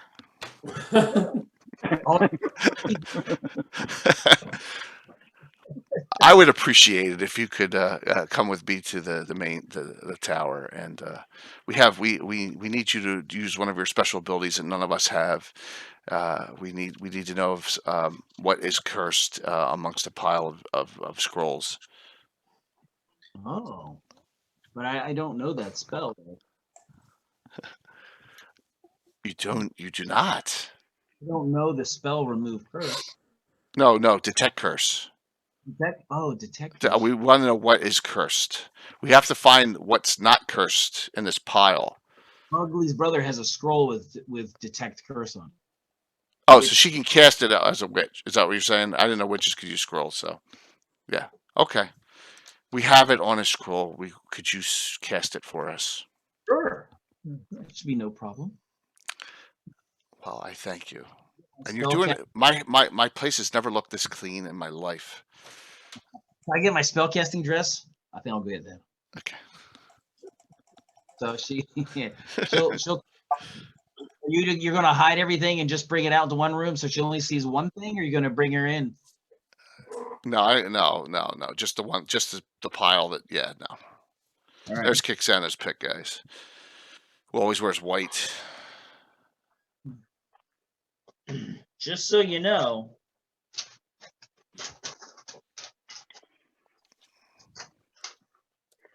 there's a lot of curses out there. Uh-oh. I thought you were getting out something. Article called 100 Cursed Scrolls. Yeah, yeah. Oh God. The ones there, and I rolled them all up. So luckily for you, you didn't go like play Stump the Chump and try to just randomly figure it out. Tim, you got everyone so paranoid that would never happen anymore. No one will open a box. No one will read anything. No one will do anything with anything. It's like drink the potion. It's like no. I don't want to turn into a toad. Anything This is what happens. that I can recall. I know. So she cast that, and goes through. 86. So she's like looking at the scroll, basically face down, and so she can kind of see as you're rolling through the scroll, she can see, no, that's cursed, no, that's cursed, no, that's cursed. And then you eventually get to one area that's not cursed, so you can. You said there were 2 rituals though. You found one, and then you keep going through, and then you find another one. So you do find the 2 non-cursed section. Cool. All right, so we will take that, and we will And we see. do it much easier. We will see if we can. Yes, we see if we can read magic them or get them so that we know what they are and who we need out of our group, even our new people, to assist us with this. I could easily do that. And Kixana will have to stay because he's a spellcaster. Exactly. But Kixana will have to stay, and Ulrich and all the spellcasters, and then we'll have her. Kixana say niceties to her and have her. Hey, he wants some kind of nice stew for lunch. Hopefully, she can make that. Yes, she can. Excellent. Just don't ask where the meat came. No, just kidding. One of the rituals is called Remote Strike. Remote strike. Wow. It's a way to remotely send send a negative or a very powerful offensive spell effect from a distance. Of do we know like fireball, chain lightning? The what you send is not part of the ritual. Part of the ritual, it requires 3 people. 3 of what class? No, it doesn't need to be necessarily one class, but Okay. they have to be classes and know the ritual. And one of them finds the target. So there's some sort of scrying, some sort of identifying where the target is. One of them is building the channel between there and where you are, and the other one sends the offensive.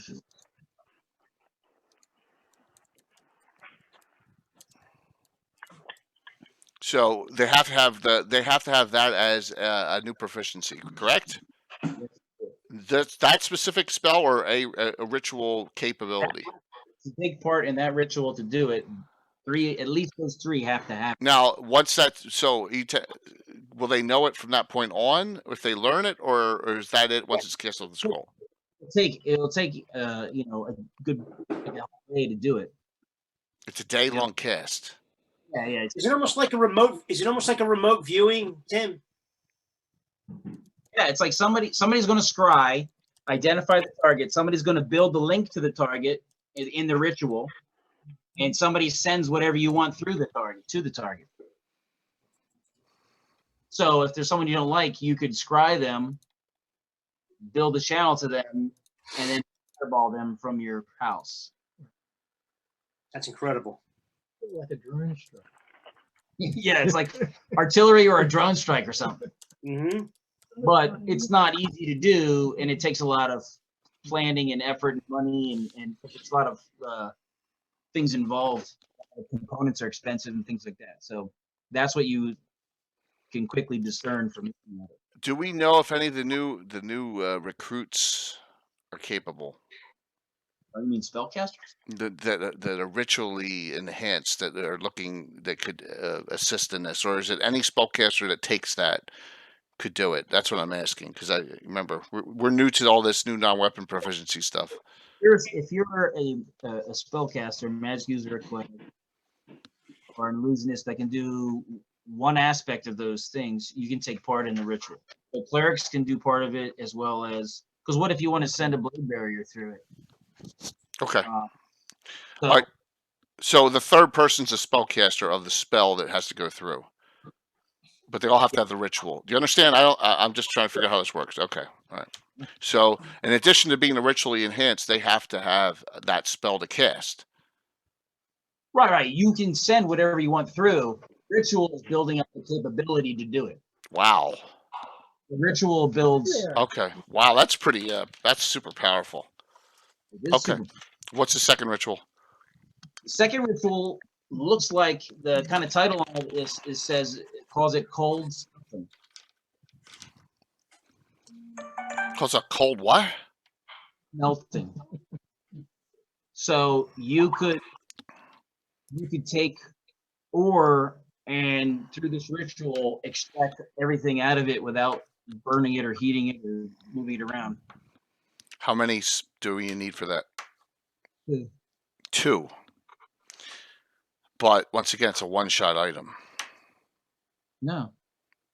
Oh, so once the wow. Okay, I understand what you're saying now. So, but they'd have to have each ritual. They'd have to have both.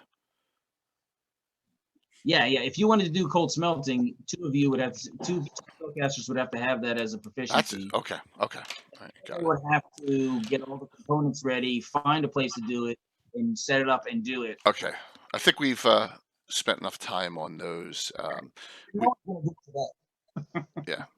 Okay. But if you had a lot of certain type of ore somewhere and wanted to extract it really, really quickly in pure form, it's really handy. Okay. Hey, we figured something out without anyone blowing up. Like the mine where that the dwarf found. Yeah, like mine. Yep. That's great. Okay. We'll need to start working on assigning some people that. I mean, Kixana will do his part. Maurice, is it? Morris. Morris staying the time? Yeah. That's what I thought. No, Morris Gibb from the Bee Gees. Oh, Morris, maybe as one of your initiation rites, you should maybe when we're ready assist us. Absolutely. Okay, great, very cool, good. We found out something for once in our lives. Yes, and he says now. I guess Cynthia's left already. Unless we need her, let's get her out of here. She doesn't need. I still don't trust her 100%. Sure. She's a risk. He says now. Could I see the coffer? The what? The iron, silver inlaid coffer that you have. She wants to see it. No. This is Mugly. Yeah, Mugly. absolutely. Yeah. He looks at it. All right, and so he takes a pair of what looks like lenses or little pieces of glass that are in a thin frame. And he puts it on his nose and he looks at the coffer and he's like, aha. What? He said, the runes on this are not magic runes. They're deep gnome runes.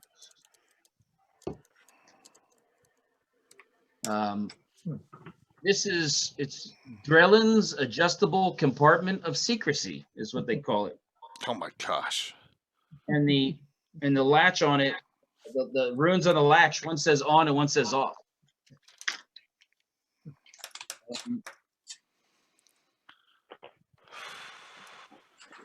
Mugly, what do you think?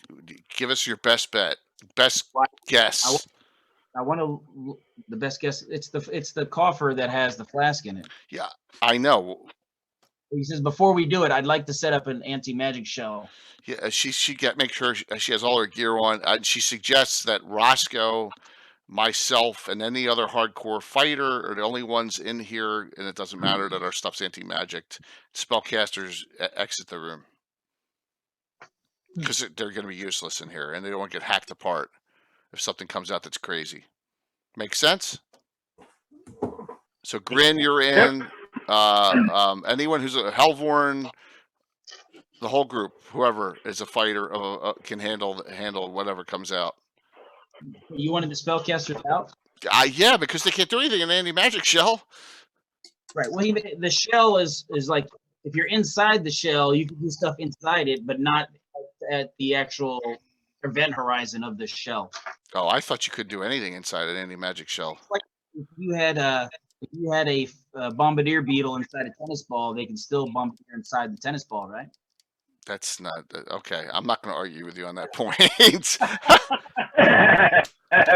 Yeah, great. Sphere, it's a shell. All right. All right. Then we'll keep them in. Can't give it up. Oh gosh, I'm actually scared right now. This is the thing I've been carrying the whole time. Yes, it is. Oh yeah, you're all scared. Go ahead. He gets his staff out and he like boom, activates an anti-magic shell. He says, "Okay, you can open it." You notice he said, "You can open it." She'll open it. Okay. And so it's sitting there on the table. You see it's that again inside there is a iron flask, silver inlaid, with a brass stopper in it.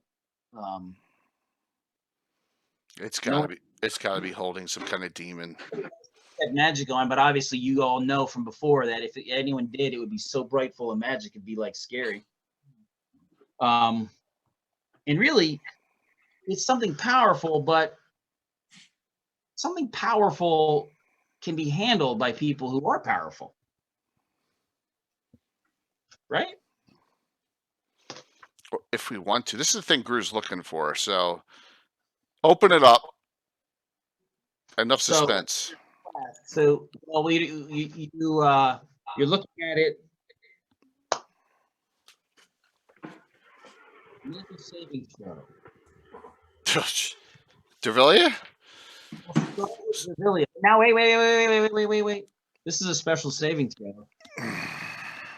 You have to roll over your level.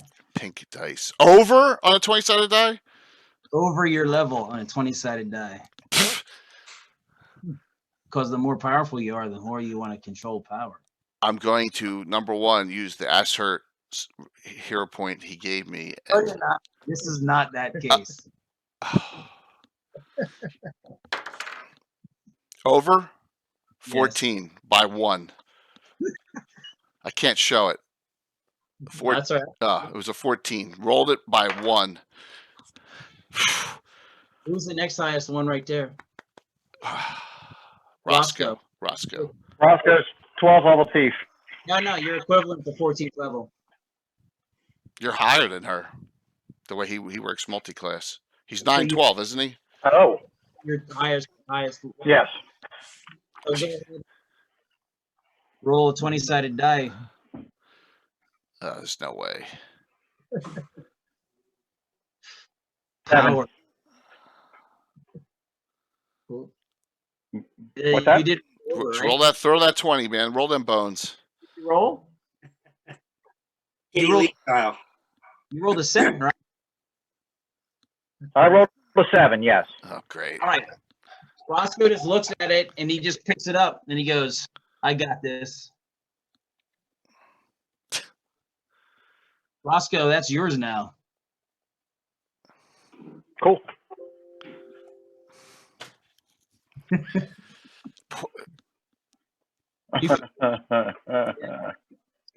I understand so much more now. Yes. Put it back. He's dumb anyway. Oh no. Intelligence is 8. So I'm not going to give it up. It doesn't radiate magic anymore. It's not radiate. It's not like super going bing, bing, bing, bing. You got the frickin' thing from Preacher inside you now, dude. Nice. The thing from Aliens? No, the show Preacher. Preacher. Yeah. That's what's inside you now. That's a good analogy. Yeah. Oh my gosh. Inside you. See, I wouldn't do anything like that. And he's gonna go. And he's gonna go. Oh man, down to the city state. Great. Oh my gosh. Okay. Oh, here it is. This is a unique item. You know shit. Okay.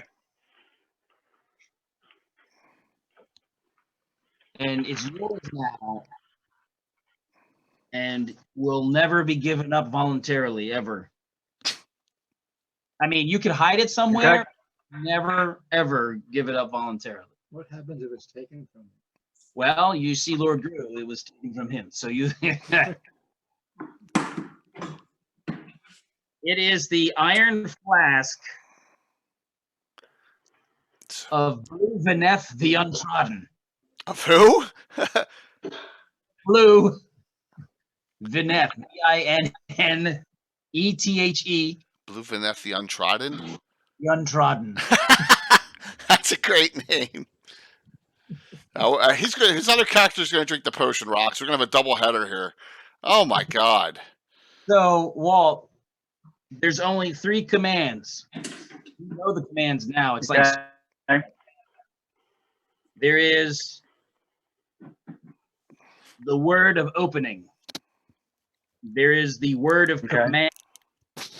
There's the word of closing and sealing. Command, what was the second one? The word of command. Opening, command, sealing. So whatever's inside, you just Sealing.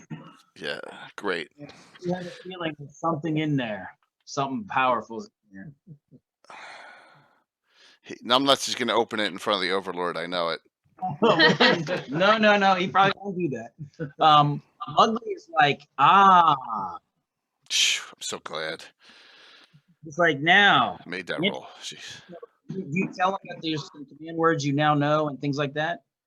Because you know the name. It's in your head now. You know the name of it. You know what it is. So do you tell Mugly? No. All right. So he won't give you any more information on what it might be. Ah. Okay, he will. So he says that there is reputed, according to legend, that a famous ice devil, Urgluk Sinamblain, is imprisoned in there. And that if he's released, he has to do what he's commanded to do. But in order to get back in, he has to kill a human. That's part of the Oh, okay. That's all? Yes. No And biggie. there's a number of different types of things, other things that this thing also does. Better you than me, man. Jeez, that's something. Oh, thank the lucky. Now, normally I would just tell you here, but it's kind of weird being remote. So, do you want to know what it does? Shoot. You are immune to charm and hold. You Charm and hold. Yeah, you zonked out a little. You're bit immune. You're immune to fear, and you got a hold too. You're Okay. immune to hold as well, right? Heard that? What's that? Hold, charm, and fear. Yes. Once a day, you can cast Sanctuary. Okay. And it has a really, really, major #1 power. And that Okay. is once a month. Once a month, you can touch someone and restore their youth.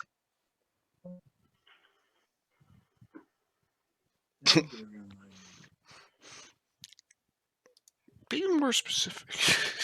So now you know why. Oh, that's why Gru's Huh? Gru's over What? 200 years old. That's right. Oh.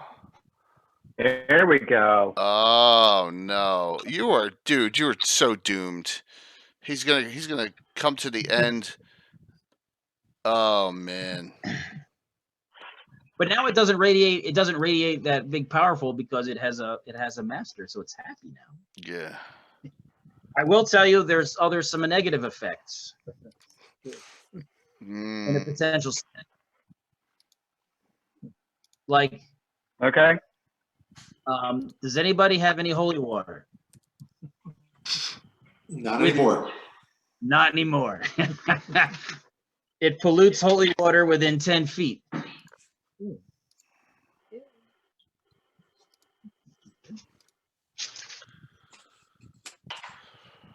And if you fail your saving throw versus magic when you give somebody youth, you lose a level. Even yourself. Water. Even yourself, right? Yeah. If you use that power, there's a chance that you lose a level. How much youth is it? It restores your youth. Okay. What is a ute? Yeah. I was waiting for that. You're What's looking a ute? That's pretty crazy. If you're an elf, you might drop down to 200. Yeah. If you're a human, you're going to be in the 20s. So, what's the save against? Magic. Magic? You can just basically figure there's probably like at least a 5% chance each time you use it that something bad will happen. And we won't use any hero points for it. Can't, man. Not for this. Jeez. That's pretty cool. That's all we need is an ice devil running around during a fight. Well, it may be this horrible evil ice devil, but it'll be your horrible evil. Yeah, it's Roscoe's. It'll be Roscoe's. It's Roscoe's, not anyone else's. That's the wonderful thing about this group. It's their own problems. It's their own issues and their own problems. Who wants to drink that?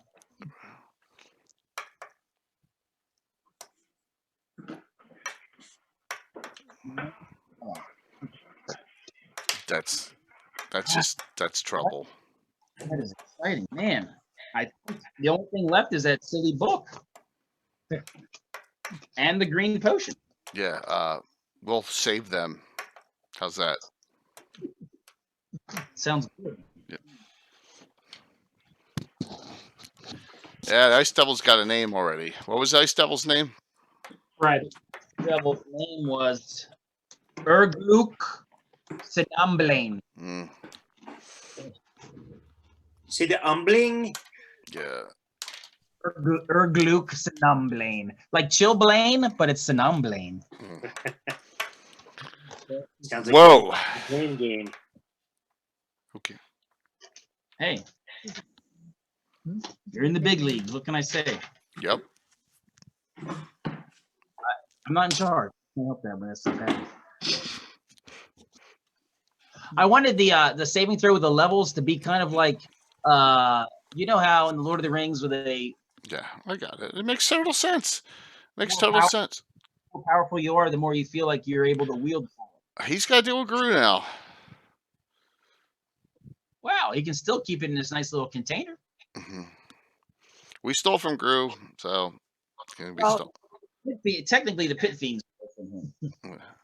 That's true. So, there you go. Anybody want a green potion? It's powerful. It is powerful. Mm-mm. So, No. Good for you. Huh? no. No, Is it a pleasant green or a ghastly looking green? it's kind of like olive, the split pea soup, but a little bit oily. Extra soup color. Yeah. Yeah.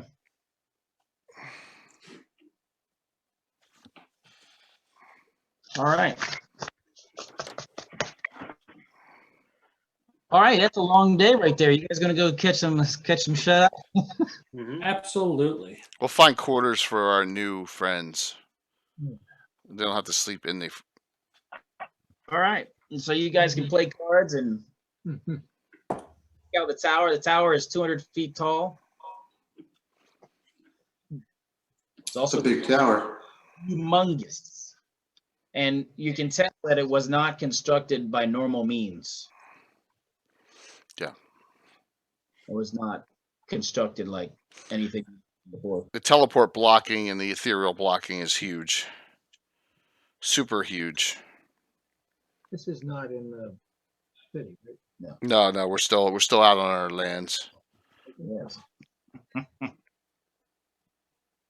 Okay.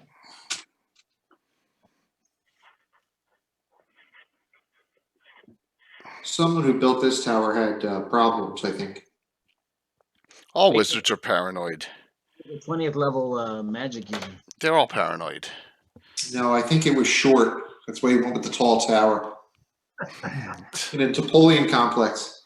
We wanted to have something taller than what the city state had.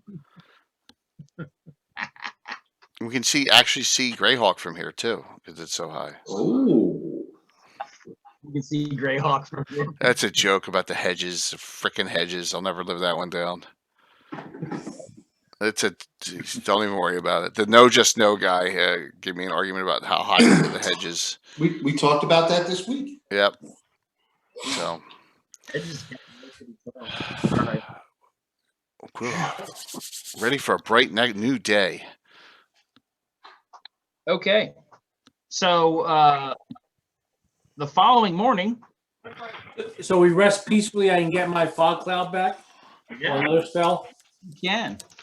Now my question is, do I have all my spell books with me? Do you have all your spell books with you? I mean, this is a life changer. I'm moving out the year, so I bring everything with me, right? Yeah. All right, so I can take any spell from that level.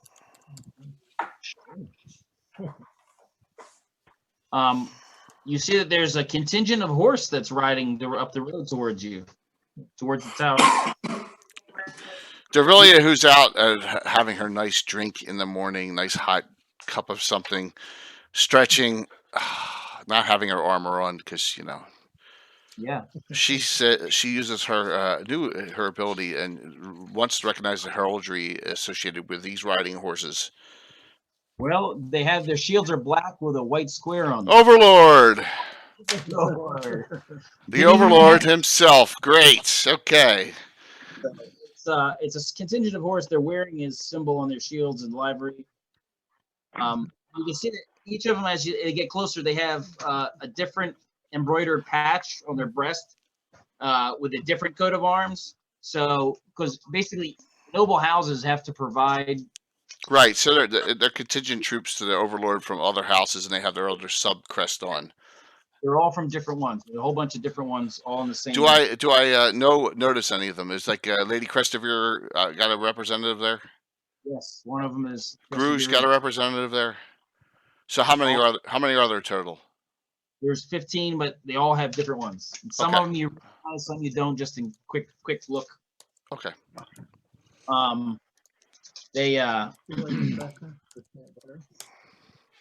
The leader has a plume on his helmet, and he dismounts and he kind of walks in the direction of the tower. He walks closer. 3 others have large horns, and they start sounding them. Blowing the horns really loud and echoes. Your tower cracks. Just kidding. That's funny. Yeah, it does shake though because of the resonance. Okay. And then he announces, Igilak the Dread, Overlord Invincible, summons to appear at the Silverlight Palace a fortnight hence to swear your fealty to him and to attest to your undying love and support to him as your liege lord. Lady Jabilia Tadius, Sir Roscoe P. Coltrane, called the Rude Neck, Ranger Lord Hellhorn, Sir Panul Faramond. That's it? Only those 4? He's going to name Tarek. Really? How did they know I was here? All right, fine. Oh, let's say Ulrich. Not. I'm surprised Ulrich wasn't in that group, right? Say I'll make it Ulrich. Not Tarek. Fine. See if that's fine. So they basically, that's their announcement. Is there anyone else? Let me think. No, that's it. Fortnight's time. That's a. Fortnite. Fortnite. It's 2 weeks. 2 weeks. I thought it was 10 days. No. 2 weeks. And they finished their announcement. If Dervillia is there, they'll salute her and then hop on their horses and ride off. She'll get anyone who wasn't there didn't see that. She'll get that group together. All right. Not long after that, there's a 4-horse carriage that arrives. Oh man. Okay. And you see that it pulls up, and the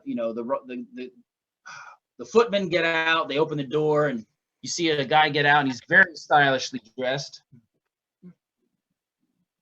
You can see he's got a pair of gauntlets nicely tucked into his belt, and you can tell they're folded over just right, just the proper stylishly way. He has the perfect cravat tied. He's looking good. Is this one of the clothier guys?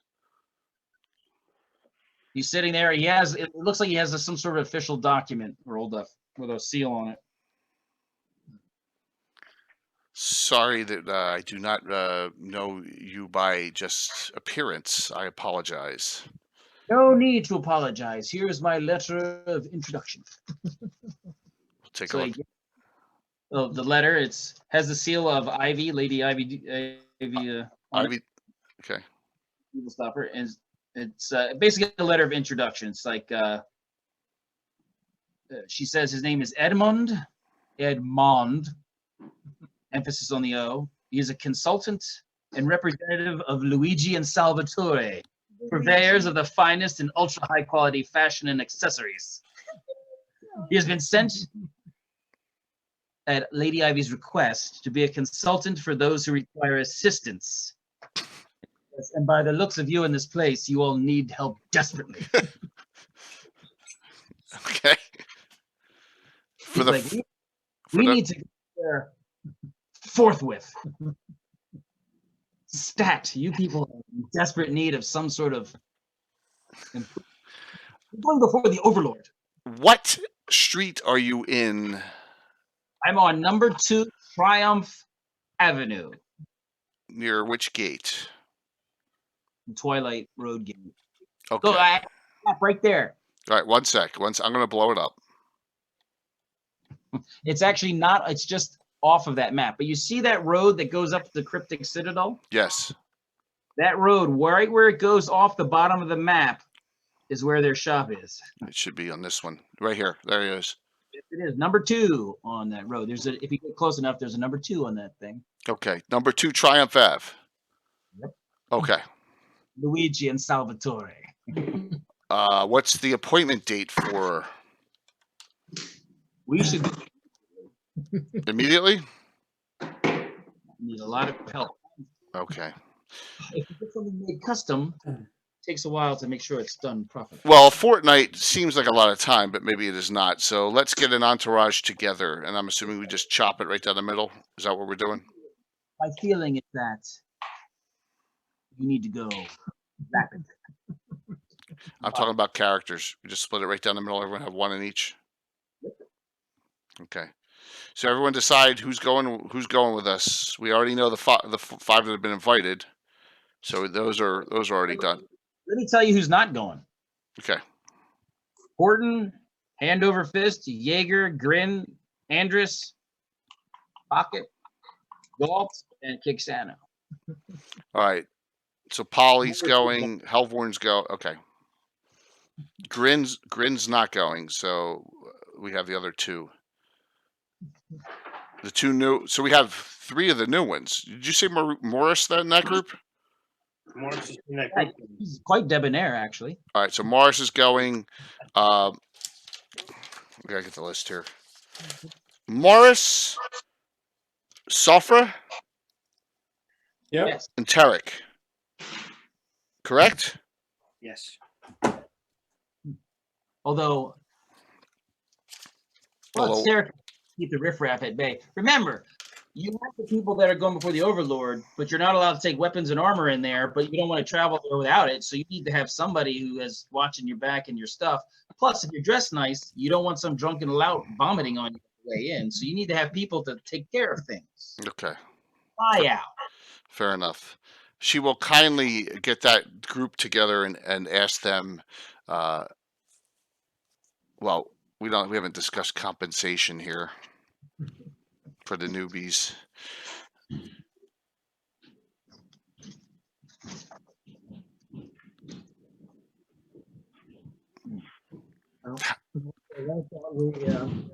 What do you think, Helvorn? We can afford 50 gold pieces a week per right now, right? And then if anything breaks out, and a fair share of an equal share of treasure. What do you think, Helvorn? Okay, sounds good. Does that Roscoe? You okay with that? Yeah.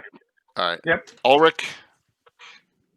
Yes. Because Pinol's not here. This is Mark's character. So we will approach all three and ask them if they would join us back to the city state for this special occasion. Tarek says, I just left, but I could use the money. Okay. You'll be the one that keeps people away from their noble quality individuals. That's your role. Sofra, how about you? Sofa says that I'm interested. You have me intrigued. I would absolutely like to join you guys. Okay. Morris? Morris says, I am at your service. Okay. That'll be a nice entourage. And I'm assuming that I don't have to ask Polly, right? You said Polly is coming with us, not Pocket, right? Which Right. one? I don't know if Polly's going, but I know Pocket's not. All right, we'll take we always want Polly to be. Yeah. A mage pixie. We'll get. We'll ask Polly. Absolutely. No doubt about it. Never been to such a fine purveyor of quality She's goods. like makeover. Yeah. Of course, with your pixie, you can do a polymorph and make over anything you want. Hey Tom, DM just asked, wasn't Hanover Fist from Heavy Metal? Yes, it was. Good. Good stuff. We will get together everyone get together their equipment, whatever, a lot of money, and travel. And tell oh gosh, who are we leaving in charge? Gorbag the controller. Yeah, but as far as the adventuring group, Kixano's back there. Andrus, Kixano, Andrus, Grin's here. That's good.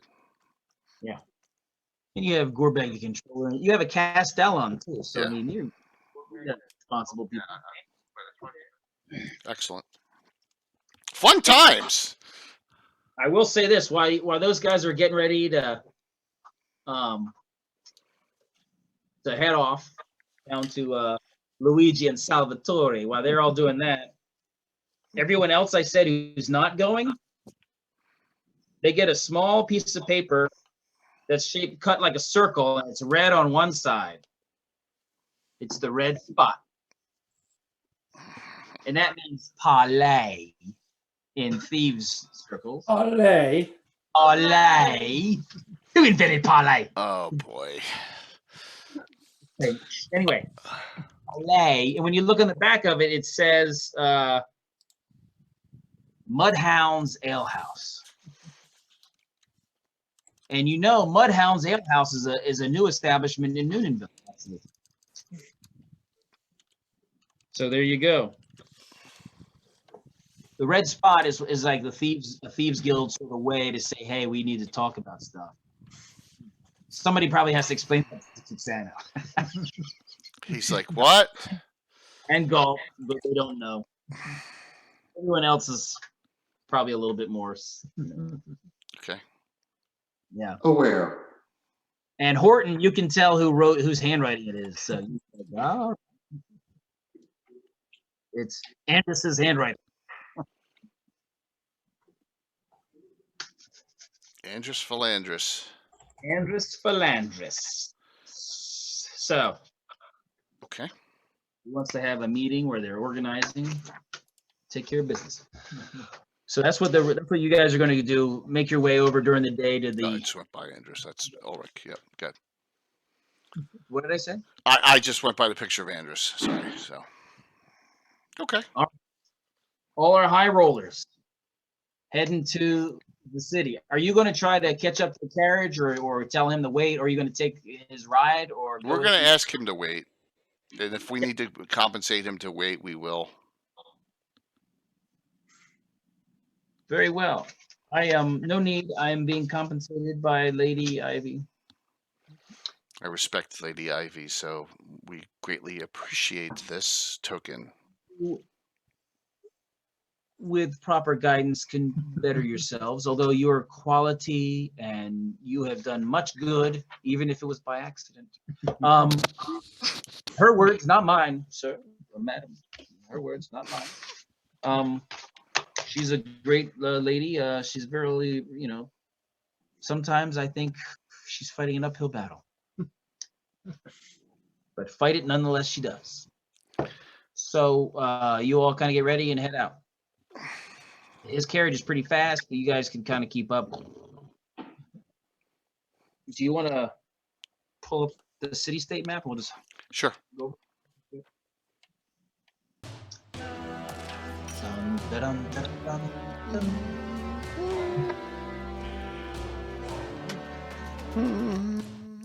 Let's go. Are you carrying your flask in the box? Yes. Good idea. Jay, I meant the actual city-state map. Yeah, I'm gonna. If you look at this map, you can see it's not. Okay, there we go. That gate that's in the left side, that's the gate you'll go through. So you'll come from the north to the side of the city-state, you'll go in, and you'll go. There's something on the picture. There's a monster. Yep. Down Twilight Road, right? Yeah, you go down Twilight Road until it bends eastward and then goes north. And shortly thereafter, right around past the corner there, heading north up towards the Cryptic Citadel, is Luigi and Salvatore, purveyors of high quality fashion and accessories. For the discerning aristocrat.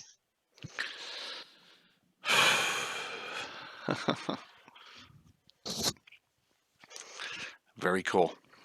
Okay, so you go in. I'm gonna basically. There's no prices on anything. Of course not. You have to ask. You don't belong in there. Exactly. If you have to ask, If you can't afford it. belong in there. Yeah. And you can see that everything is exquisite quality. I mean, you probably have never even seen anything this nice in anything. Rough. Tarek, you're looking a little rough, right? Oh, yeah. They will let you wait outside. That's all right. And how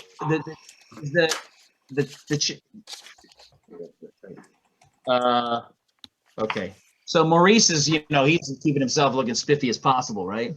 Mm-hmm. So you're in there kind of posing as one of the helpers of the people of quality who are stopping, but Doing his thing. You gonna try anything there? Say that again? Are you gonna try and pilfer something? Are you gonna try anything while you're in there? Yeah, he is actually. Reaching somebody's. Now he's gonna. He knows he would under other circumstances, but not here. Oh, thank God. Time, but not now. This isn't the place or the time. He doesn't want to pull back a stump.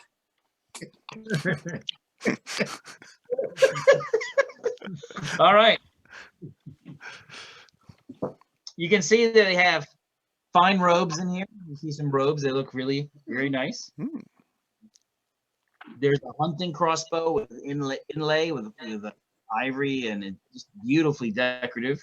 There's an ornate breastplate, somebody's coat of arms as an example. It's lovely. This all sounds lovely. Masterwork crossbow bolts that look fantastic.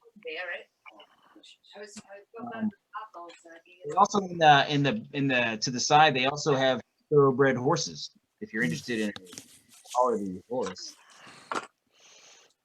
riding whip,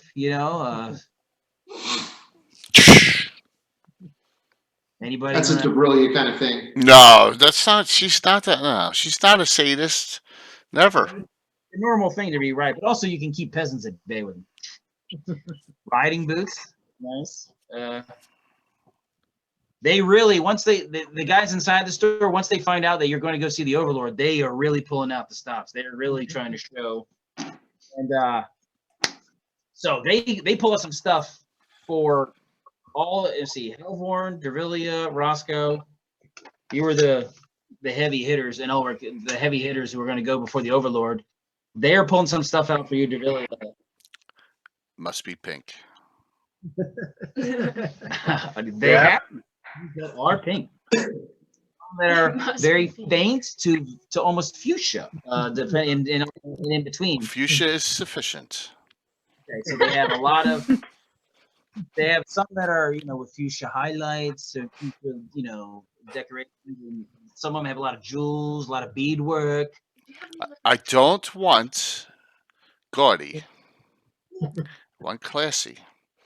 And I'm thinking that as a little token of appreciation, I will also, on the side with this gentleman, ask that some kind of jewelry be made, maybe just a necklace or a brooch, a hat, a brooch, pterodactyl.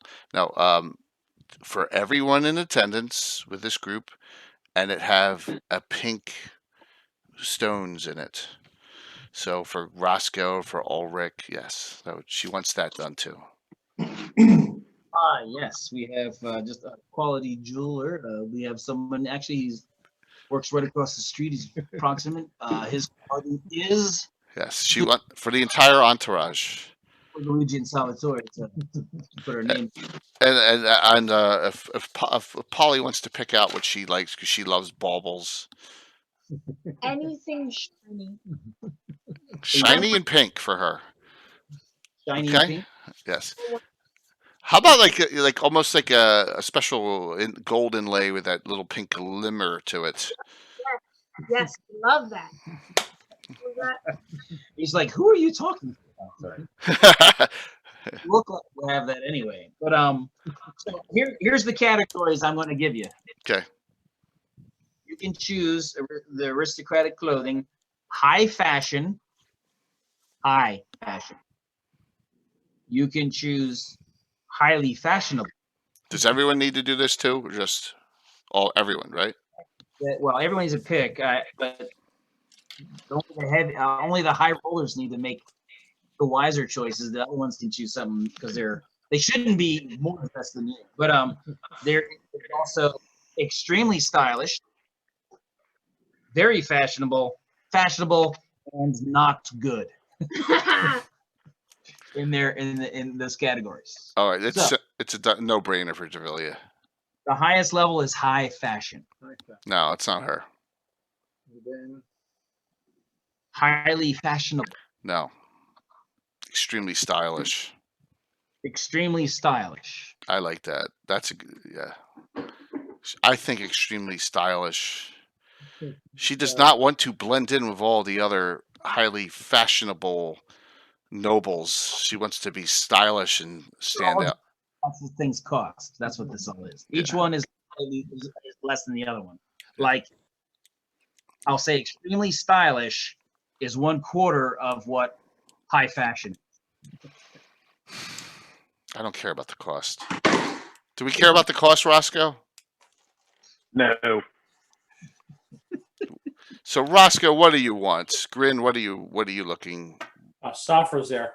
I'm sorry, Safra. I apologize, Safra. Safra just wants something very plain, beige, something does not stand out.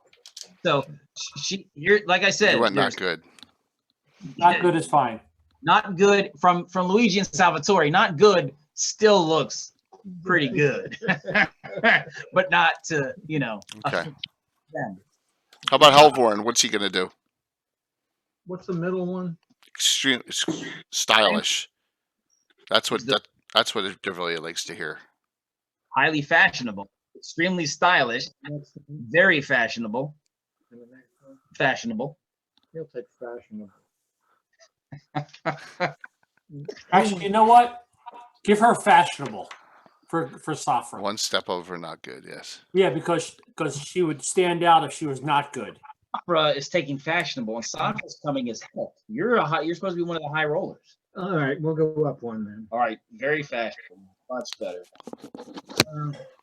I want this in I'm just a seamstress. here, and I want it to have a.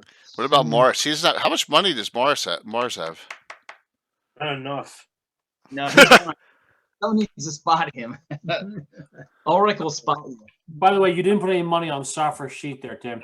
That's because you don't have any. No money? So Maurice, Ulrich will spot you for fashionable. That's perfect. That would have been his choice anyway. That's awesome. That is so cool. That's so cool. How about what's Roscoe going with, and what's Ulrich going with? Ulrich's going with highly fashionable. So one step of okay. That's one step. Highly fashionable sounds good. So you guys are both be one step above. So there really can't be outdone by them. But she wanted something trendy, stylish. But if it's just cost, it's just really cost. She'll go with the highly fashionable then. No, you know what? How much are we talking about for the top of the line? You don't know. Are you going to ask them? No. At the store? Hopefully you can afford it. She'll go with the top. She'll go with the top of the line. As long as it's pink, she doesn't care. Top. It's going to like amazing. How much? So now you can choose to see how much of how sexy do you want it to be, or how practical, or how maybe fashionable, blending of both. That's why she wanted the stylish, but she, like I said, she can't have Ulrich and Roscoe outdo her and dress. So, and we're gonna say this is a coming out party. So she's really been she's 33. She's going to show it all off a little bit here. All right. She's 18 charisma and 18 comeliness, right? Yeah, yeah. So it's who time. Anybody? What's that? Warren's picked his. Always getting some decoration stuff. I'm getting decorations. You don't really count hardly. Cromdot says stay stylish, very cavalier. It's hard. I don't want to be what? iPad. So there you stuff. Are you going to get accessories and to go with it? Yeah. Sure. You're going for the very feminine look, right? A traditional, like you're getting a dress and getting all that stuff that fits you. Absolutely. Yeah. Stay with Roscoe and Ulrich's level and doll it up. All right. You're gonna get high fashionable or high fashion? You said you were gonna do level the same as them. But she wants to make it stylish in her own way. You understand what I'm saying? They'll customize it all. Okay, there you go. Okay. Excellent. They will go ahead and do you up with a nice, beautiful outfit. It's highly fashionable, appropriate for going before the Overlord, for those that can afford it, at only 5,000 gold pieces each. Even for all the little chums, 5,000, right?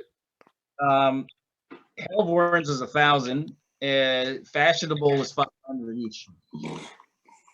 All right, so that's not too bad. That's 15,000, 1,000 for Hellvorn, and 500 for the other three. Well, the Pixie was probably less than that. Just pay it. I'm not All going to haggle. Right, Roscoe? Do you agree? Just pay it. Yeah. Team, nice job. Nice weapons in the background. Yeah, this guy's weapons in the background. We'll Huh? Nice weapons, yeah. Looks good.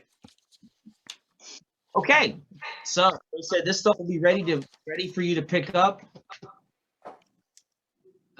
You should probably do a fitting just to make sure everything's perfect about 6 days from now, and then pick it up the next day or two after that. What? Where would you recommend a place for the entire group to stay in the city state, since we have not been here in a while?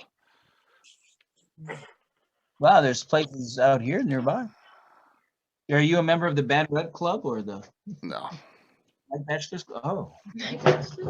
The Really? what club? The Night Bachelors Club. The Night Bachelors Club? Yeah. She should be. Oh, they didn't invite you. They didn't invite you to join? No. Oh, well. It's our So, first time here, right? No, we've been in city state before, but we just haven't been. there's a number of places nearby. Nash's house is down there. Trying to keep you on the map now that we picked the map. A recommendation. Yeah.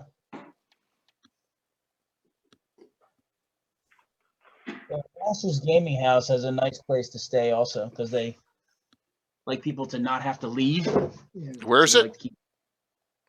It's on the same map, just south and around the corner. Okay. If you go down Beggar Street, right. Yep. and take the first right on the road there on. Got it. There's a gaming house there. We'll go there because that way some of these guys can be entertained for these 6 days. But you don't have to stay there. You can travel back or hang No, out here. I don't think we should travel back. We should stay in the city. Okay.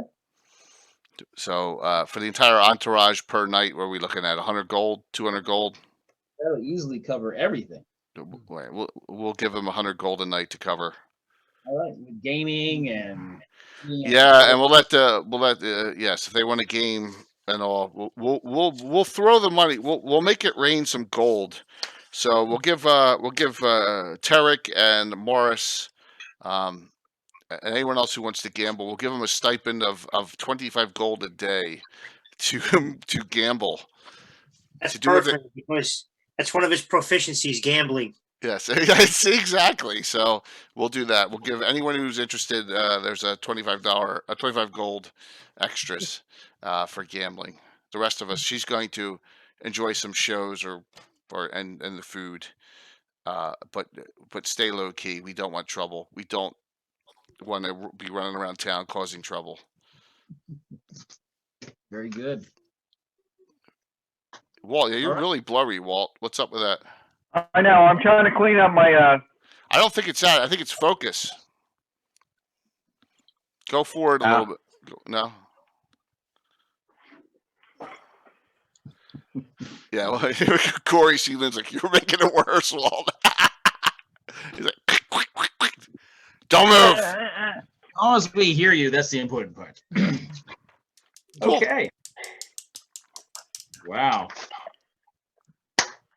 All right, that was exciting. Great. Meanwhile, back at the tower, I'm going to use the restroom while you're talking a little bit. I'll be right back. Go ahead. I'm trying to figure out how I can take a break to get some coffee. I know. I'll send my daughter. Is that why you have kids? She's catcher than Mark is. Mark likes to go, whoa, come on. Yeah, she's been doing it longer. Well, I usually give him something. I always explain to him too. Just a side note. I always explain to him that, hey, Mark, when I grew up, I lived in a house that had 4 floors. There's a basement, downstairs, upstairs, and an attic, all with flights, big long flights of stairs. And I remember many a time I would be upstairs. My dad would call for me. I'd come downstairs and then go down the basement. And he goes, "Hey, could you run up to the attic and get something for me, whatever?" And then so I would go all the way back up to the attic and bring it back all the way back down.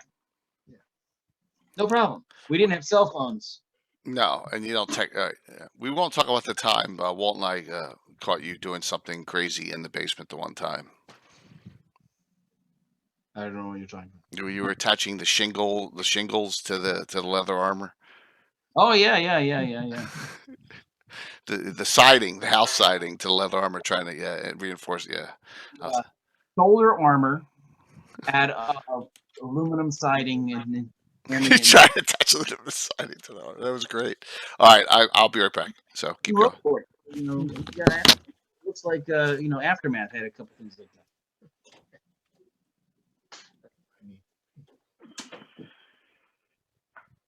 That's still hot. Huh? That's impossible. How could that still be hot? What you just drank? It's new. It's new. My daughter went and got it out of the pot.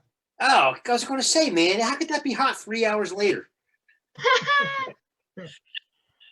I use my molecular agitation psionics. Yes.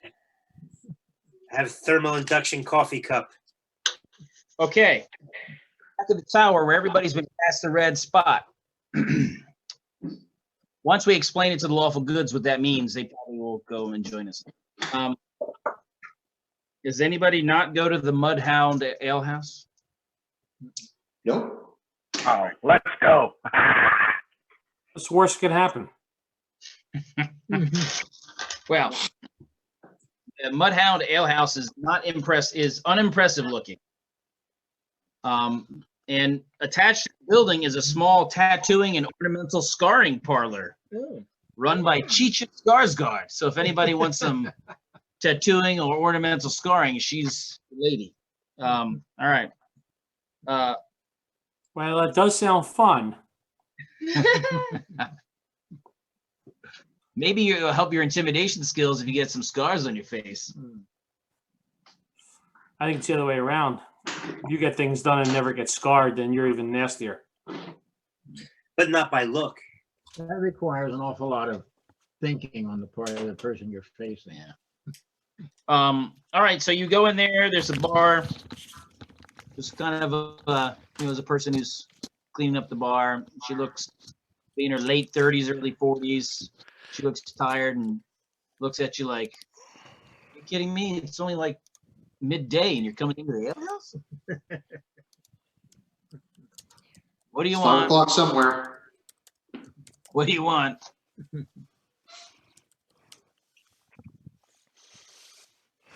Your finest drink for everybody, for our group. Very good. Well, is there a protective film on your camera? I don't know. Is it really annoying you? No, there's somebody else. Doesn't matter.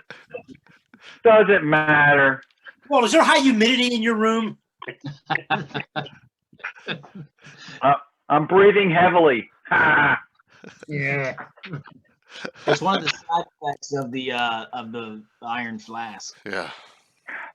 The lady brings you some stuff, brings you drinks. Does anybody say anything else to her? Andrus is not there, just so you know. Kicks out is like, what am I doing here? Stuff you brought us? Have you never been called to a secret meeting before? Many, but mostly it's with witches and druids and people of the woods, not the stealth types. We usually leave that to the others, but I will sit back and observe. So She brings some deep fried pig's ears so you can chew on those. All right. Oh, delicious.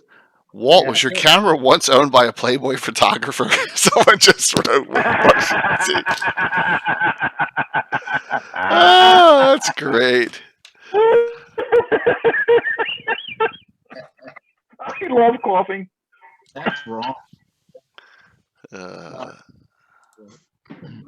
After a while, the lady says, "I think you're supposed to go to the back room." We She's got like, she saw somebody's red spot. Someone put their red spot on the table. She's like, "I think you guys are supposed to go to the back room." I'm glad she's smart. Yeah, she's like, I didn't realize it was it must be amateur hour.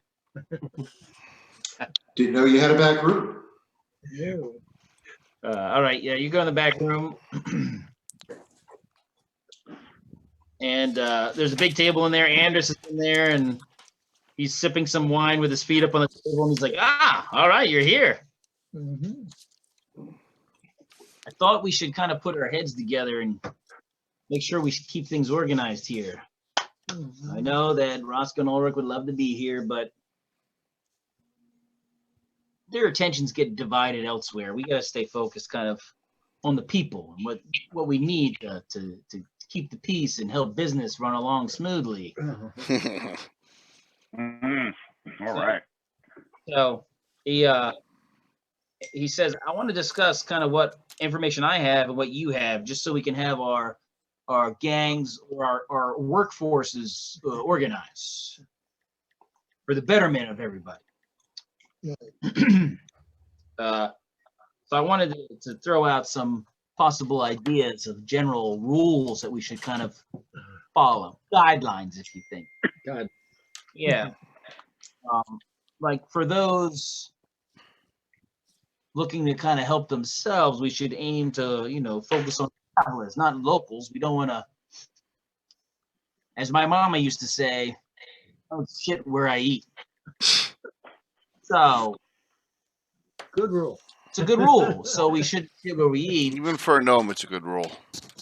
So we should look to take care of our local friends and families because there's so many things going on, and so people traveling by, they oftentimes have something to spare for the poor locals. But Like a tax. a tax, yeah. We should kind of look to link our activities to legitimate business so that we always have a business. And also that means we always have income in addition to our looking out for the, our people. I think we should focus on gambling and entertainment and for, legit business. Grin thinks that's a fabulous idea. Ale house. Wait a minute. Kickstand says, wait. Wait a minute. Kickstand goes, stop. This sounds like organized crime activity. No. We're organizing to better the population here. Don't be silly. Yeah. How is this helping the population? Well, they need to eat, don't they? And they need employment. With all these people coming in, these refugees need to be employed. And where are they going to work? So we're going to set up gambling operations instead of... Well, no. When people work wherever they're working, at the end of the day, they're going to want to take and relax. You're also going to dabble in personal loans and politics, Jay. This is Kixano asking, the neutral good. He's like, should we have them productive? Like,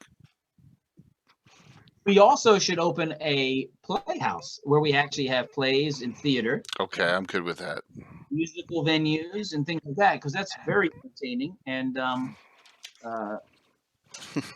know that Ulrich was talking to me about an idea of putting a fire prevention business together, where he was going to.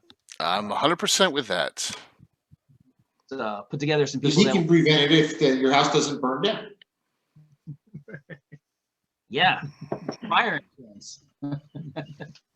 We do not need to suck dry the inhabitants of this area. Actually, he said he was looking to hire multi-class people or magicians who have scrolls of affect normal fire. So if there is a fire, they would get there fast, and they would use affect normal fire to reduce it, make it small, so it's easy to put. That was his plan. I think it's a good plan.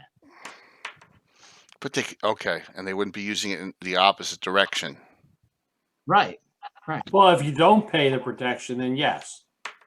Well, I mean, it has to be something that people agree. She says, "You know what? I'm going to sit back and put my feet up and have a drink and not say another word." Yeah, because again, we're looking at not I should know this has been going on all these years, and I'm just going to go with the flow. He says. want to protect our locals. We don't want to victimize our locals. We've seen, fires are bad. We specifically, I think, and I don't know if I think everyone will agree, we should specifically target slavery, and call open season on stealing their stuff, and hindering their businesses and letting the people. When I say steal their stuff, of course, Kixano, I mean set their prisoners free, like we did earlier. He agrees 100%. And also, I thought slavery was illegal on our lands 100% as well, right? Right. They may be passing by. That's what we're saying. If there's people that stop overnight, As long as we're not raiding other nobles' estates, that's a no-no. Ooh, that would be bad. Okay. Listen, it's better for us right now to be talking about all of this in case some kind of organized crime tries to move into the area. But that's what the Grey Wars were about. I thought the Grey Wars were over. Well, you got these refugees coming down. Okay. Who knows who's coming and what's coming with them? Yeah. Okay. Fair enough. And Jay, was it over when the Germans bombed Pearl Harbor? Forget it. He's rolling. All right. The Kixano always has concerns being neutral good. Everyone else here is stinking neutral little scumbags. Yeah. having legitimate businesses and looking out for the welfare of their own people, and including the citizens of the greater Tower County. Okay. Need for bodyguards. Of course there is. There's always need. But I think one of the major things that our organizations can do is look for information and sharing the information so we know if there's bad things going on, where they are, and who's doing what, so we can help if need be. Maybe pass the information to Kixano, who would know what to do with it.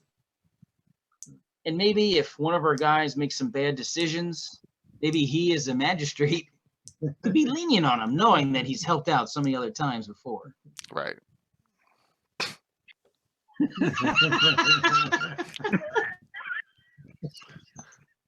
Of course, we live in a world of what have you done for me lately? Yeah, of course. Oh. All right. So okay. And he says, anyway, he says, in light of what we were talking about, actually looking at doing something about the slavers, it's come to my attention that there's the possibility of sort of a high payoff, high risk sort of mission. Ooh, I do like those. He kind of waves, and there's a guy who had come in at the bar.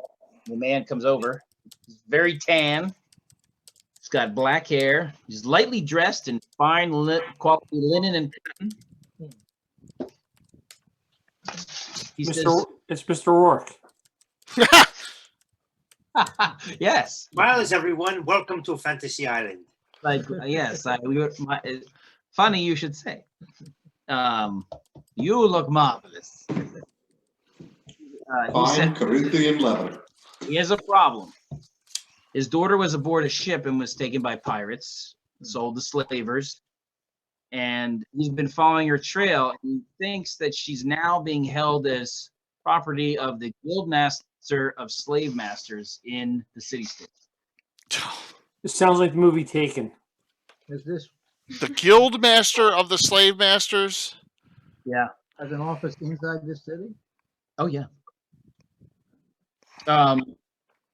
He says, I would go and confront him myself. His name is Ragolet the Ruffian, but he's become aware of me, and so I would be in danger if I went in there.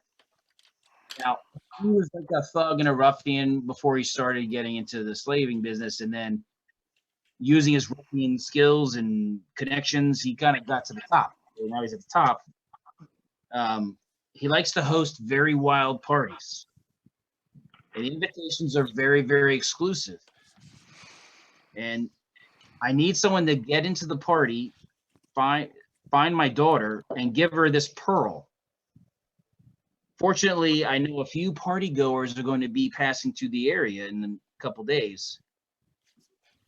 They're old slaver buddies of him, and they're coming down from the north. A logical stopping point for them as they go down to the party. So if they'll have the invites on them. So, perhaps if you could take their place, you could go in and get this pearl to my daughter.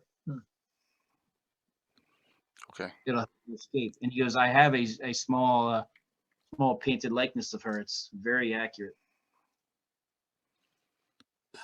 Grin asks, this pearl, obviously, it's got to have some kind of magical properties. It's not supposed to be just a regular pearl. Is there any danger to the holders? No, it'll help her escape. Well, I understand that. I'm just saying, is there any danger to us as we hold it? Not at all. Okay.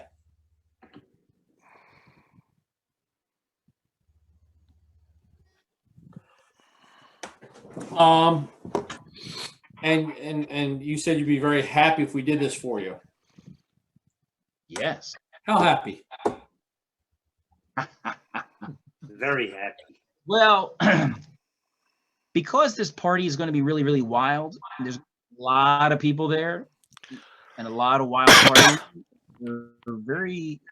They're all the people invited from the city-state are all named people in the city-state. They own a major business of some sort in the city-state, every single one of them. And so there's going to be a lot of money there. So we might have to use our wits to extract payment on the way out.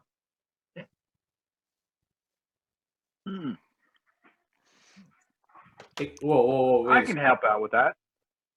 Extract payment on the way out. You mean you expect us to relieve the house of goods? Or We had our own payment. maybe some of the people who don't need to carry as much. Kicksana says, you brought me all to this meeting. You don't need compensation for this. Says, you know what? You're very good, Kicksano. It's very kind of you to remind us of that. From the man who wants his daughter back without paying. I've seen the movie Take It. I know how to get the girl back. Have a set of special. A special He's set just of putting skills. his feet up, and he's like, I'm in. You don't need to pay me anything. Grin's interested. She likes a good party. Look, I like to make money and all this, but I'm getting, I'm a little older. I got many more years, but I don't need to have lots of money. But I was always free. I was always able to do what I wanted. Freedom is wonderful, and to have people just sold is just so offensive. So I love to stick to people like that. And I think that this group looks like a group of people that would enjoy sticking it to people like that. Yeah, Grin definitely is in. She doesn't like people who are people who take advantage of other people. You arranged this, Andrus. You should be in without hesitation, right? Who? Andrus. Oh, yeah, Anderson. He was saying I just love to stick to people, so he's like, I'm definitely going in. Jaeger's in. Slavers are bad in any way, shape, or form. Now, you should be careful because we don't want to. If we have to kill someone, we have failed. We'll be in the middle of the city state, and it'll be like difficult to get out if create something that's too terrible. So let's make sure we don't. Just like a group of us handled. You guys handled the guys with dragons. You didn't have to kill anybody. Kicksana's just going for the Never would have thought of that. entertainment. Kicksana, you're very important. You bring an air of dignity and poise to this group and education. If you say so. But this was asked of us to free someone. I have no problem with doing that. Do we have any idea what kind of magical guards they have? That won't be an issue, Galt, because I have true seeing and clairvoyance and all that, so that won't be an issue. Morris says, "I'll deliver the pearl." Stealthiest one, but that's not an NPC, obviously. I don't know. Horton's going. Horton's well, Horton's not an NPC. Right. Horton would be the one. Yeah, I was sorry, going to ask. sorry. Horton's 14th level halfling thief. I think he would be the one. But anyway, Get your meme, Tim. Strike your meme pose. Huh? Strike your meme pose. You know your the thing. Your fumble. Oh, Tim loves it. No, it's Tim loves the critical. Yeah, the critical. I mean, there you go. There it is. It's great. Tim loves a good crit. hey man, what are you gonna do? All right, so time check. All right. There's obviously not going to be able to finish both tonight at this point. What we're gonna do is we're going to pause right here. So now you know the mission. We'll pick the mission up next time. Got it. That's good. That's good. We'll have a group of all individual singles out there. That'll be good. We're going to now switch. Because you have the buildings done. You have the building done, right? So by next time we're together, we may be able to use it. If this is all lifted. Yeah. I didn't have all of them done. I started going crazy, cutting out paper and gluing them together. And Yeah, but almost you have the main. Okay, that's cool. Yep. Excellent. So, and basically, they're going to be doing this mission the same time you're going to be visiting. That makes sense. Excellent. So the other people get to hear the alarm get sounded when things go wrong. Well, it's a far way off. It's a far way off from where they're going to be Yeah. in the city. Like if you look at the map here, here, let me pop the big maps back up. Okay, so here's the south of that. There's the Slave Market Plaza. So we're assuming it's somewhere south of this, Yes. right? Down in this area here, which is nowhere near where the other group will be. This is the really seedy section of town, isn't it? That big Black. thick. That's it. The one right in the middle, smack dab in the middle of this one, correct? That's the Temple of Pagana. Yeah. 2 doors south of it on. I can't read that road there. Whaling Street. There's Whaling Street and Endgate Road. 2 doors down Whaling Street on the same side of Whaling Street as the temple is the Slave Master Guild. I see that. Okay, it's the middle building right below it on that street. Okay, I got it. It's a big square. All right. Yeah, Cool. and actually it goes all the way. Yeah, that's it actually. Yeah, we have those. All right, cool. We'll get in to the other group. Now you during the week you've gotten your fittings done. You're all looking awesome. Your nails done. Your hips are done. Does everyone look presentable?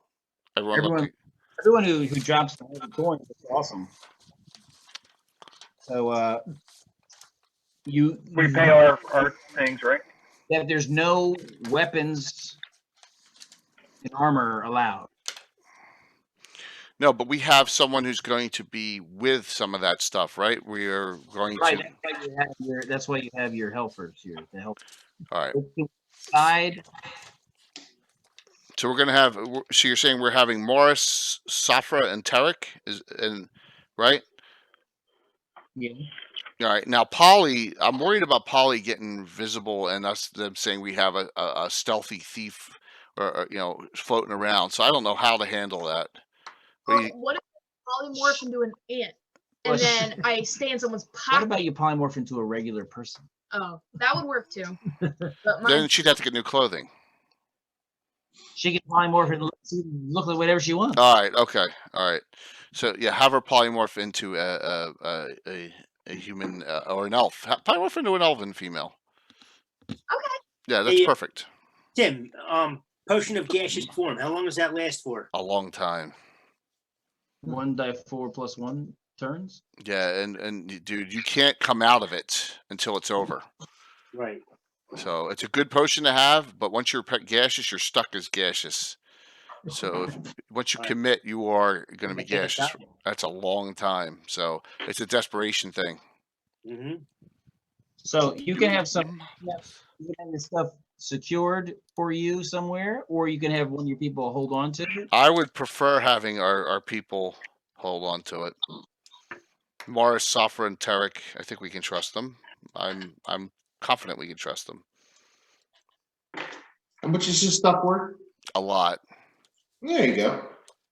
Well, to really, your armor actually is probably needs to be repaired. Yeah, no, I'm just talking about I need one item. I need one weapon, just in case. That's it. Just in case. But then again, there are going to be guards around, right? I can just. So I could. No, I don't. So I'm not even worried. I could just, if desperation comes, I'll just go after one of them and take their weapon. So all right. So we're good. We're good. That's a good plan. Yeah, I don't need to. She's confident here. So Well, we need our own knives to eat. No. You're not getting fed. You got to swear your fealty, your undying love. Not eat it. No blades, no bows. Bend the knee. No blades, no bows. this is a first in 30 years of the campaign, guys. An absolute first. So you're supposed to be early in the morning. You're supposed to go to the Silverlight Palace. If she worshipped a deity, she would be praying now, but she doesn't. And so they identify you at the door, and they let you into the palace, and they bring you to the waiting alcove. So where are our other three going to be? Are they in the waiting alcove? Is that where they stay, or Now, are they each carrying one thing for you guys? no? I don't. It's not necessary. No. So you have. So basically you have somebody who's just watching your stuff for you. That way you can have the player characters as like your manservant or whatever. Yeah, absolutely, absolutely. So everyone's involved. Yeah. You can have one of your cavaliers or something, one of your fighters, guard stuff. You're waiting and waiting and waiting and waiting. There's a lot of that for, so you got to do a lot of waiting. Okay. Lots and lots of waiting. She's bored. She's bored. Yeah. Then after a while, you hear a little bit of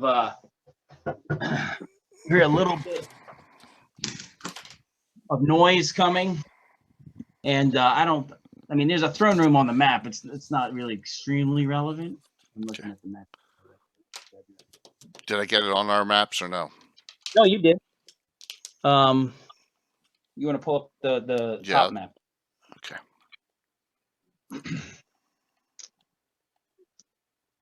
There you go. That one. Yeah. Now you see, there's the cryptic citadel, right? Yep. That whole thing to the left of it, that whole from top of the road, Silverlight Palace. Silverlight Palace On Twilight Road. That's the entire. Okay. That rectangular room with all the columns. Yep. Tim. Yes. Just before we go into the building, Safra casts a spell on herself.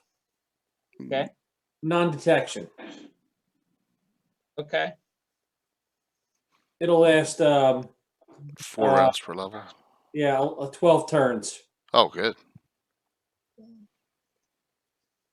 Okay. All right. People So need to know about what I'm thinking or doing. Okay. Yep. That room in the alcove.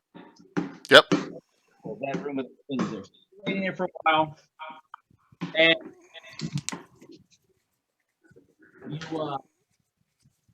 you're told, hey, it's time. By the way, Jay, you probably never realize this. Non-detection is not a personal spell; it's an area effect spell. Anybody in the area effect is non-detected. Yeah, we've done it always as personal though because of the issues that always came about. It's kind of like haste. Yeah. So Yeah, Yeah. Yep. it's one of those. Yeah, it should be just a personal thing. Yeah, Because deep gnomes would be radiating it to everybody, you know. yeah. Well, no, that's a It's a personal natural one. ability.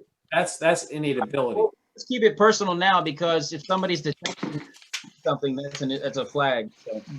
Yeah, we don't want to go in there and have any magical radiation at all of any masking spells. She says, as before, when they come in and say it's time, she says, "Look, please, I never ask anything of the group ever, ever. Can we conduct ourselves with the utmost of charm and just general intelligence, and let's just get through this and enjoy the moment because it probably." You don't need to worry about it. I am fully trained in etiquette. Okay, great. All right. Mhm. So the door opens. Panul actually shows up too as well. Oh, great. Wait, hold on, Tim. Our favorite. Tim. Before she goes in, because she does have a very in-depth knowledge of city-state law. Is there anything preventing her from casting non-detection before she goes in? No, there's nothing that prevents it. It's just the failing to comply with anything you're told is definitely not going to be. It's going to be a violation. Okay, she hasn't done that yet. She has been told not to do it. Correct. If she's orders, she'll take it down.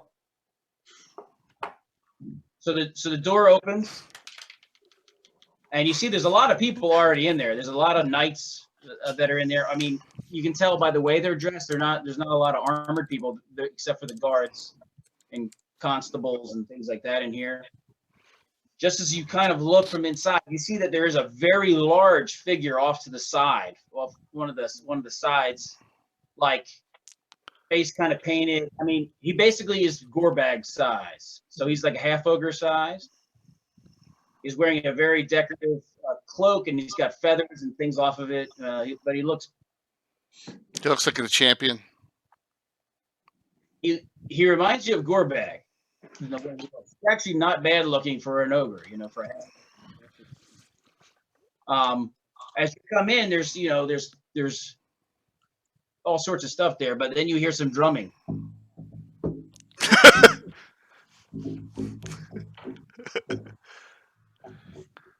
And you see Master Simi's come out, and he has a cloak on.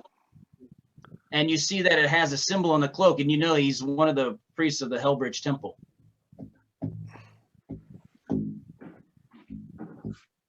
The Hellbridge Temple worships Orcus, doesn't it?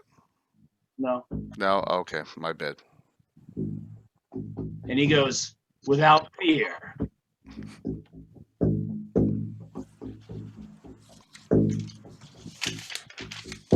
"16th, now first." And anybody who kind of knows about the history knows that the Overlord was the 16th son of his father. Kill all the others. He's the first.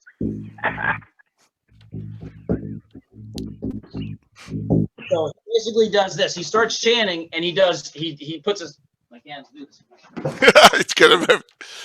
Basically does he's chanting with his arms like this, right?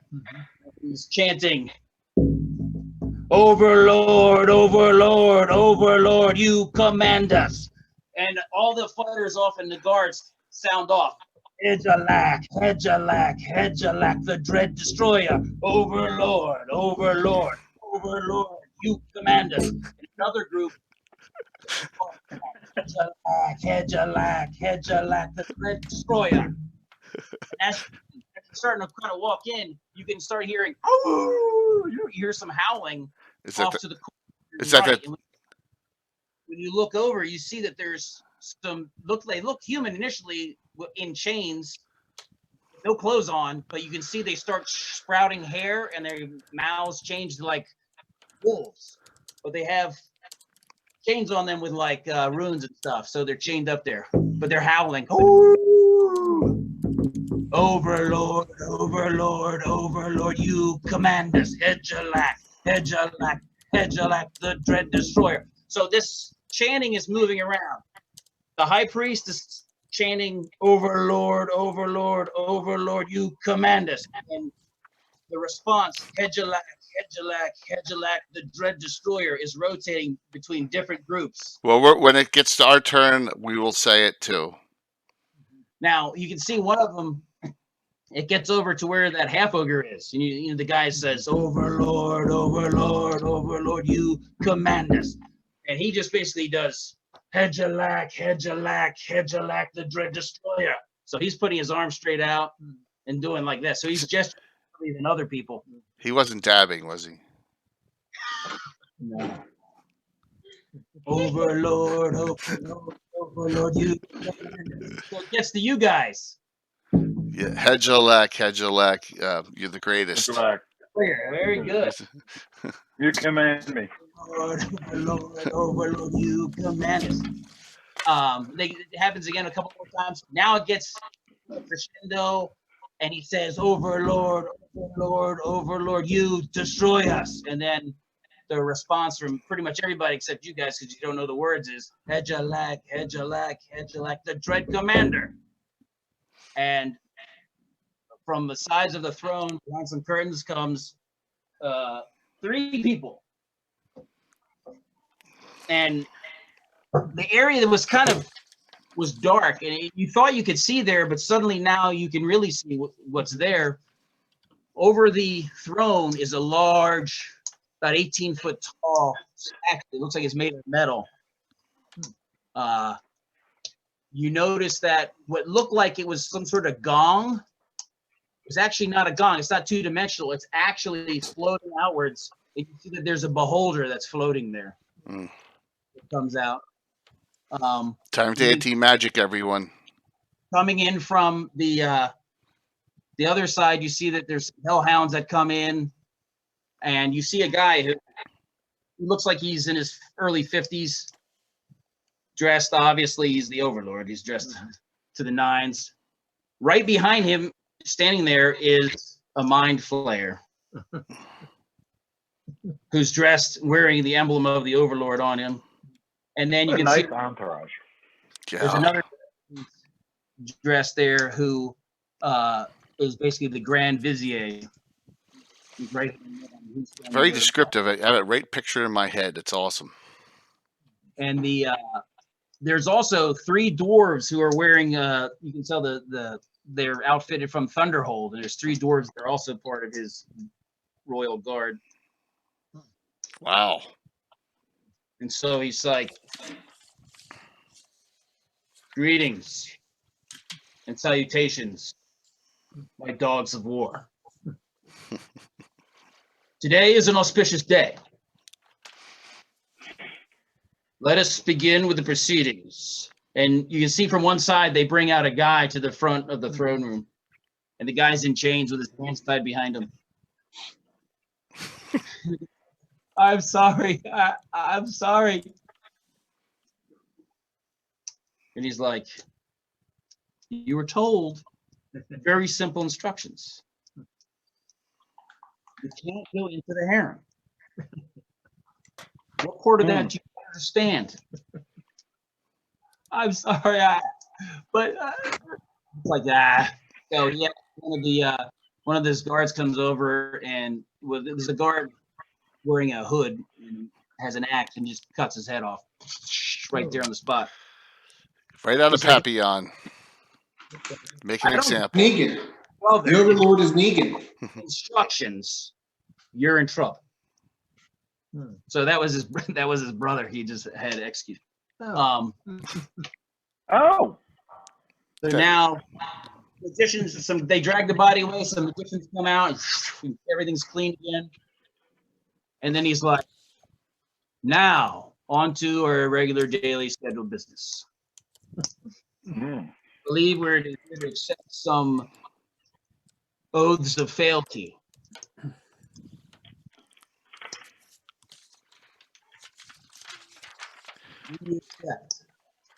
Lady Dervillia. She will step forward. Now, hopefully I get this right, okay? It's Hygeliac, right? Hedgelac. Hygelac. Hygelac the Destroyer, right? Hygelac the Destroyer. Well, tell us. Neither snow, nor rain, nor heat, nor gloom of night shall stop me and my forces from the swift completion of appointed rounds by you. It is the male thing. Thank you, John. That's what she so she swears. All right. There is a formal oath, but it goes on for quite some time. We're not going to do that one more time. So if you want to say some words that are oath-like to the Overlord, I will hear them. I thought that was pretty ingenious, John. Yeah, it was. It was. Anyone else? I took the plunge. I'm standing carrying stuff. So there's Helvorn still. There's Roscoe, Ulrich, and Panul. And Grin. And Grin. We'll step up. Grin. And we'll get down on one knee and say, as the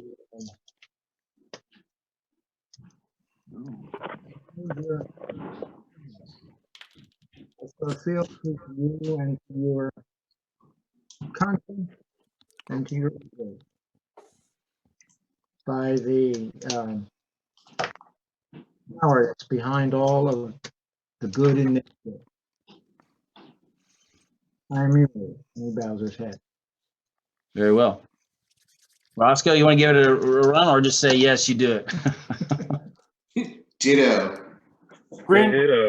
Grin steps forward and says, I am not much for words, I'm more for action.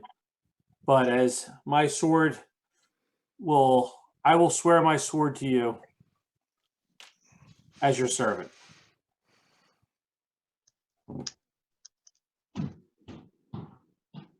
All right. No Roscoe? He's like, no. My sword will be swift, and my rod will crush the enemy's heads of the Overlord. Descriptive. very nice. Rule does one that's very, very, very naturey, and, heavily influenced by Greenleaf, of course. So he does. And Ulrich basically will swear fealty in a typical fashion. And so he accepts it, swears that he will protect you and give you all the blessings of one of his. And so when that ceremony is done, he's like, come, I have to speak with you. And I'm saying just the base group, right? Or is it the whole entourage? Those who swore. Okay. To the front. No, everybody there, because he doesn't want you guys riffraff wandering around. Yeah. Okay. Because that'll give us Polly and the others. Okay, cool. We going? We go in, and he goes into a room. There's a table there. It's like kind of like a ready room place for him, and the Grand Vizier goes in there too. He leaves all the bodyguards except for the Mind Flayer. So it's him, the Grand Vizier, Mind Flayer, and then there's guards at the doors, but they don't really count. They're servants.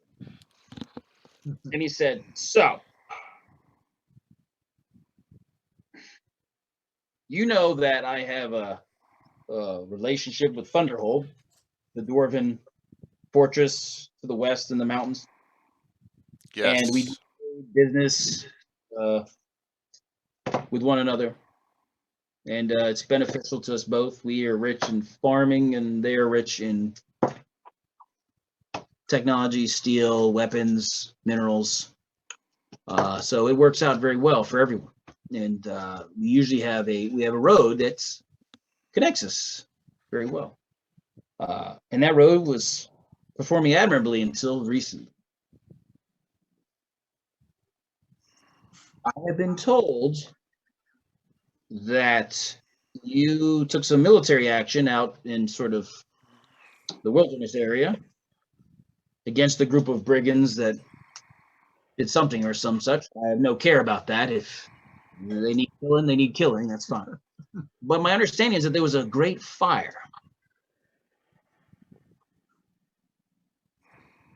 And it destroyed a huge amount of forest. And again, war is war, and I understand that happens sometimes. However, forests also usually provide beasts food for their hunt. And apparently there's some sort of beast that is now loose because the road is now impassable between here and Thunderhold. I've lost the number of caravans, and so has Thunderhold. And I think it is related to the woods burning. Not going to say anything till he's done. I would like you to fix that. So there's something there that's attacking and devouring our caravans. And I would like it destroyed, killed, neutralized. We shall take care of that situation. It'll be our utmost priority and the first task we perform upon returning to our lands. Very good. I will also would like to say there are things moving in the Dirtwood. The orcs of the Purple Claw have been somewhat very canny and avoiding some of my more elite troops that have been reconning. And I believe that is going to come to a head soon. So I have instituted a new program where those intrepid rangers and other woods types that want to establish a strong point in the Dirtwood will be funded so that they can build a small stronghold. And so I looked to my Ranger Lord Hellborn to see if he is interested in that. Yes, I am, my lord. Very well. The priority is river crossings or bridge points or advantageous terrain. Need to take and hold them. Yes. Obviously, foreign because no one's coming to help you if you get caught in there. Ulrich, I'm going to grant you the land north of Saras and Devilia. I expect that you will subdue it. Centaur to Quiet's land. Control. Hated that guy. So fix it. Are you talking about Centaur to Quiet's land? Oh my God! What could possibly go wrong? He's quiet. He's gone. He's dead. I got a shout spell. He's probably got undead roaming all over the place, though. Ugh. Undead are fun. And he says, Grin, I'm going to task you to assist Hellborn in his moving to the forest when he sets up a strong point.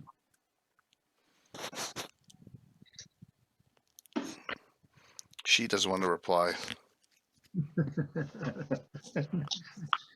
He's not waiting to answer. He just told her. Compliance is assumed. Yep. Roster. Hold what you got. You really will.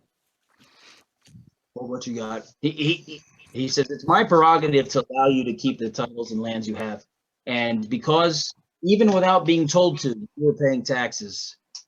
I could tell that you were candidates for loyal lords for my lands, and I expect that to continue. Does that seem fair? Of course. Completely equitable, she says. Yes, Your Excellency. Very well. I believe I've said everything I need to. You make that? She uses her learned skills of etiquette and leaves with the utmost charm as possible, but not to be over, You want to done. be obsequious, but you want to be properly. Yeah. Since I have that etiquette, I might as well use it. She does that. Okay. So you don't have faux pas on the Overlord. Exactly. That poor brother just walked into the harem by accident. He was told not to. Poor guy. Feel bad for him. You got the urge. You got the urge. Lost his head. One less brother. One less brother. He probably has like 60 brothers. Not anymore. Not. Wow. You're allowed to leave now, and now you have a mission. So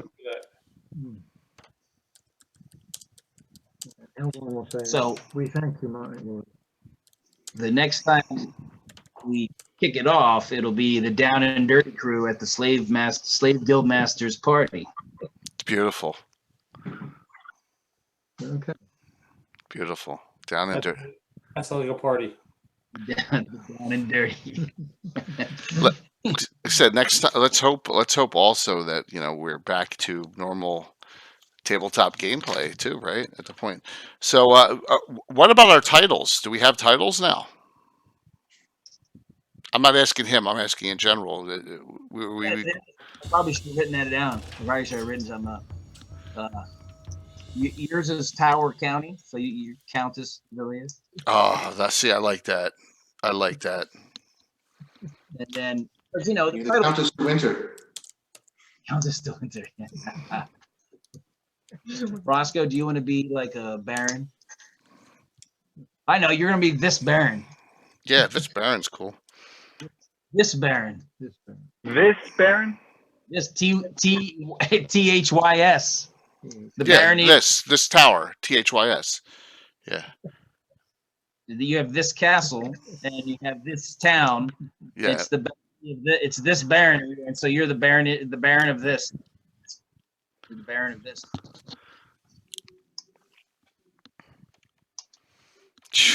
It's a lot of responsibility. Baron. Official nobility titles after 30 years. So, now, Walt, I picked Roscoe P. Coltrane. This goes Coltrane does sound like it could be dwarvish. Okay. Sounds good. Countess rocks. I just threw that in there. Countess. No luck, mine went off. Because we're the two landholders right now, and so Ulrich, and I guess Helvorn will get his once he gets a keep established somewhere. Yes, he's got to go into Dirthwood to do it. And then Penul also has the eastern side. He's got a lot of property out there. A lot of development. Yeah, if Mark comes back, then you can do that part too with him. Yeah. Oh, it sounds like we've got a dragon rummaging out there, and that'll be fun. It's got to be something big. If it's taking out whole caravans, it's got to be a dragon or something, or multiple dragons. Fun times coming. Good times. So if anyone in that party had holy water, check your sheet, Helvorn. Holy water. You had holy water, it's gone. That's bizarre. No, it's not. Sweet water. You was Roscoe. Oh. He was in 10 feet. You've been tainted. Yeah, I wrote taint holy water. Yeah, not anymore. Taint. So There's some polluted water. So do we have to stay in in the city state is what you're saying is for the next part, or do we? Okay. No. All right. So we'll head back, but the other part will take place at the same time. We'll do that first, right? Okay. Next time we'll start with the Down and Dirty crew going to the wild party of Ragalette the Ruffian. Yeah. Guild master of the city state. And hopefully by then we'll have a little bit of normalcy. I can have at least some people here and deliver a secret message. Yeah. Beautiful. And I'm going to keep my setup here. It's good. I'll be ready for whenever we do another Saturday Night special. Saturday Night Live. It is Saturday Night Live. I know. So rather than later. Well, look at that. We're done like 27 minutes early too. So, but not a single. Well, there was not a single combat. I mean, has that ever happened in any of our games? Well, I know. It's because we're remote. This was really good to do. It was really good to hash out some stuff. Sorry, guys. For some of you with newer characters, I apologize for you guys having to basically be tag-alongs with stuff. But we got some. I think we got some good adventuring coming up now. After this will be fun. We'll have a blast with this. You got to fold in the new flour into what you're making. So the new people now they're folding in. Yeah, absolutely. It'll be good, and it'll be a lot. And if we do soloing one character per adventures, I think that'll be really good with the levels we're at too, right? Because with all the group split ups and stuff. I didn't expect Grin to actually swear fealty, so I'll be checking to see if he does grant you some property somewhere. There you go, Grin. You got property. Okay. I'll take it. I thought at my level, at 9th level, that I was still probably not Lord status in here, so I wouldn't be able to take it. Some people they wait for years to get an appointment to swear fealty, hoping that it does lend itself. There's a 50% chance. It says it in the season. There's a 50% chance that he'll do it. I just rolled a 0-6. I'm awesome. Be given a deed of some sort of property to go and take care of at some. Yeah. So for those Game of Thrones people, I kind of consider her like Braun. Oh, cool. So perfect. So I have. Well, finish up, Tim, and see if you have anything else, any epilogues or anything. I think just the Overlord. I didn't get a chance to rehearse my chanting as much as I wanted, so it wasn't as good. I really wanted to use a Heilong, the band that does neo, what do they call it, ancient. I don't know. It's like they do Viking kind of neo pagan chanting stuff, and so they have one called. The names of the Allfathers, the name of the song, and there's a chant. It's really cool, and that's what I wanted to play. But of course, you can't. Just play it yourself, that'd be no problem. But I can't do it on Twitch. That's what I wanted it to be like. Because property intellectual. So that's what I wanted. And the half oak shaman that you saw in there. Gorebag's brother. Oh, I didn't want to bother him. So he will talk to you guys before you leave, because he's more allied to the people in the Dirtwood. He's not a friend of the city state, but they want him here as an emissary. Like, doesn't matter to me. He worships Great Maul. Great Maul will devour all in the end. I thought that it was the Overlord's champion. I didn't realize that he was there as an emissary or representative. He's a shaman.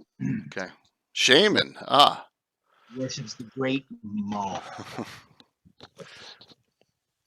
All right, guys. Well, a couple announcements. So tomorrow night we have Gavin at Lord Peakshaven, right? And we're gonna, for you Greyhawkers, we're gonna talk about some fun stuff. We're gonna talk about getting out and starting a D&D campaign at and how you start one at Greyhawk and some adventures associated with it. I've tried to pull through as many as I can remember, first level adventures that we've done, and just discuss them and discuss areas and starting and ethos and some. Sit down by the sea. It's on there. It's down there. It's on. It's in the list, Tom. It's on the Good. scroller. Good.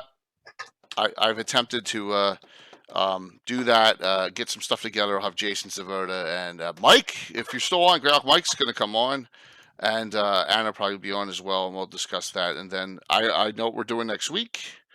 It's not up on this because I forgot, but we're running, and we may allow some extras that are not in the group.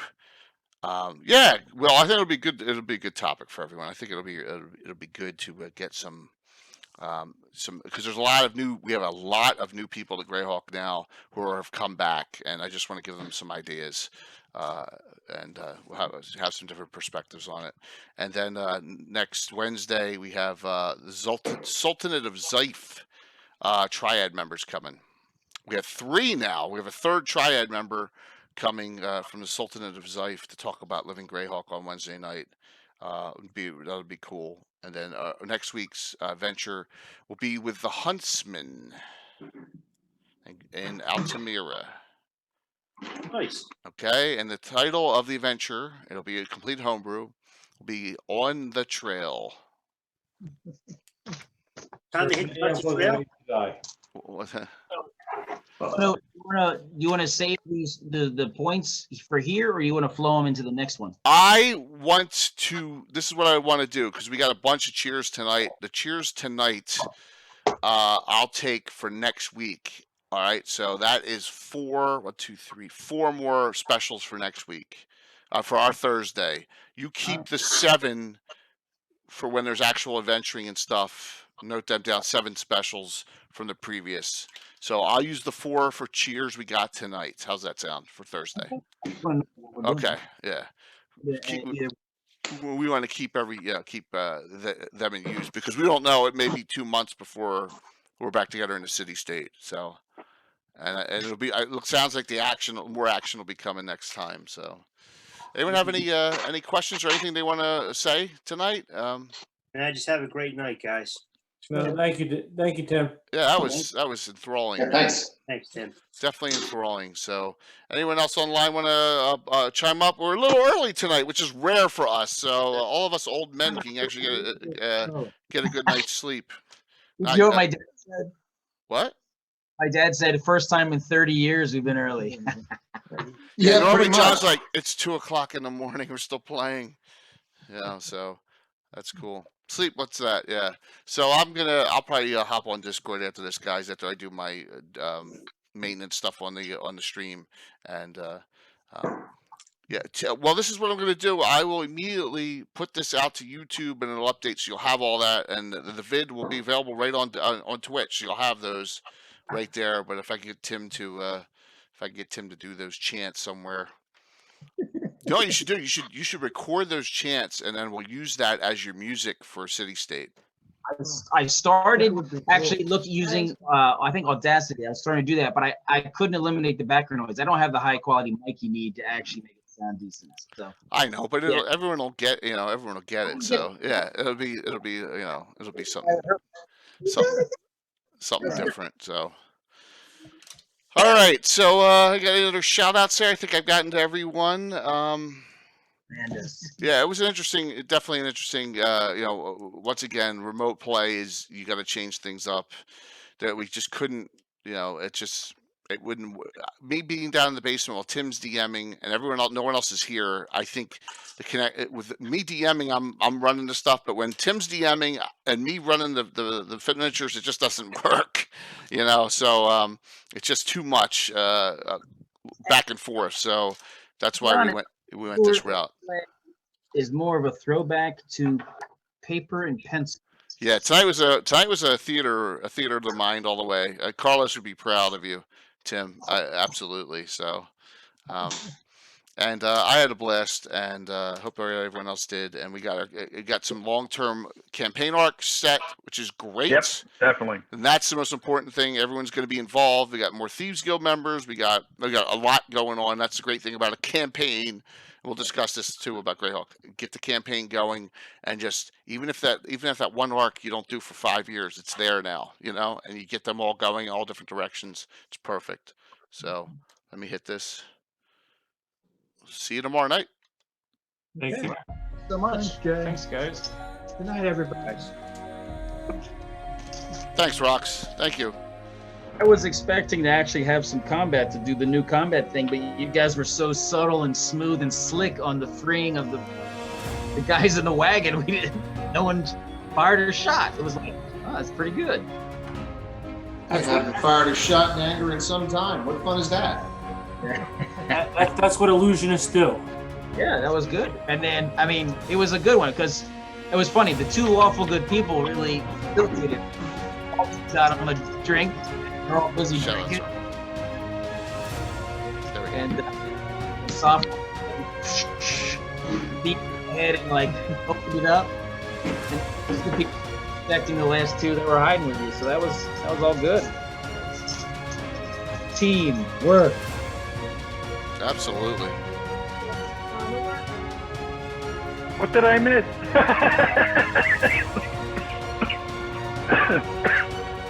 All right, Tim. So I gotta get with you and go over a lot of these proficiencies and all that other stuff. We have a little bit more time, and then what I was doing, I was going through and redoing the characters digitally, putting them on a character sheet, typed, and then it's easier to digitally, then you're not trying to like make out what a scratch on a paper is via PDF. So yeah.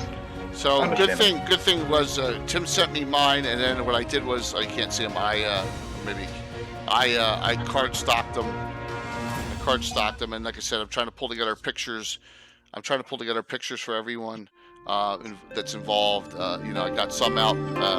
It's not easy finding them for everyone, but I'm gonna try. To get some. We have our miniatures, but I prefer some cool pics for everyone would be nice too. So, that's a cool thing. Right. I'll get Valerie to Wallace some. Yeah, I mean, really, that would be awesome. Sounds good to me. That would be great for her to start with like the gnome, or start with Horton or something. He was drawing the whole time. That's great. No, it's excellent. I know it was not combat intensive tonight, so. But I didn't roll a die. Oh, I rolled one. I rolled 1 20-sided die tonight. You made your save. I made my save too. I was like, oh, I don't want that thing. I'm so glad. I don't want that headache. Bring on Lord Gru. Yeah, they just. I don't know. I found some code in there. Did you hear what the code? When I was describing what it does? Yeah. Burst power. Yeah. So like you have to do. Like it's prime power. Yeah. That's just scary. Cool, Mike. Mike, I'll see you tomorrow night, right?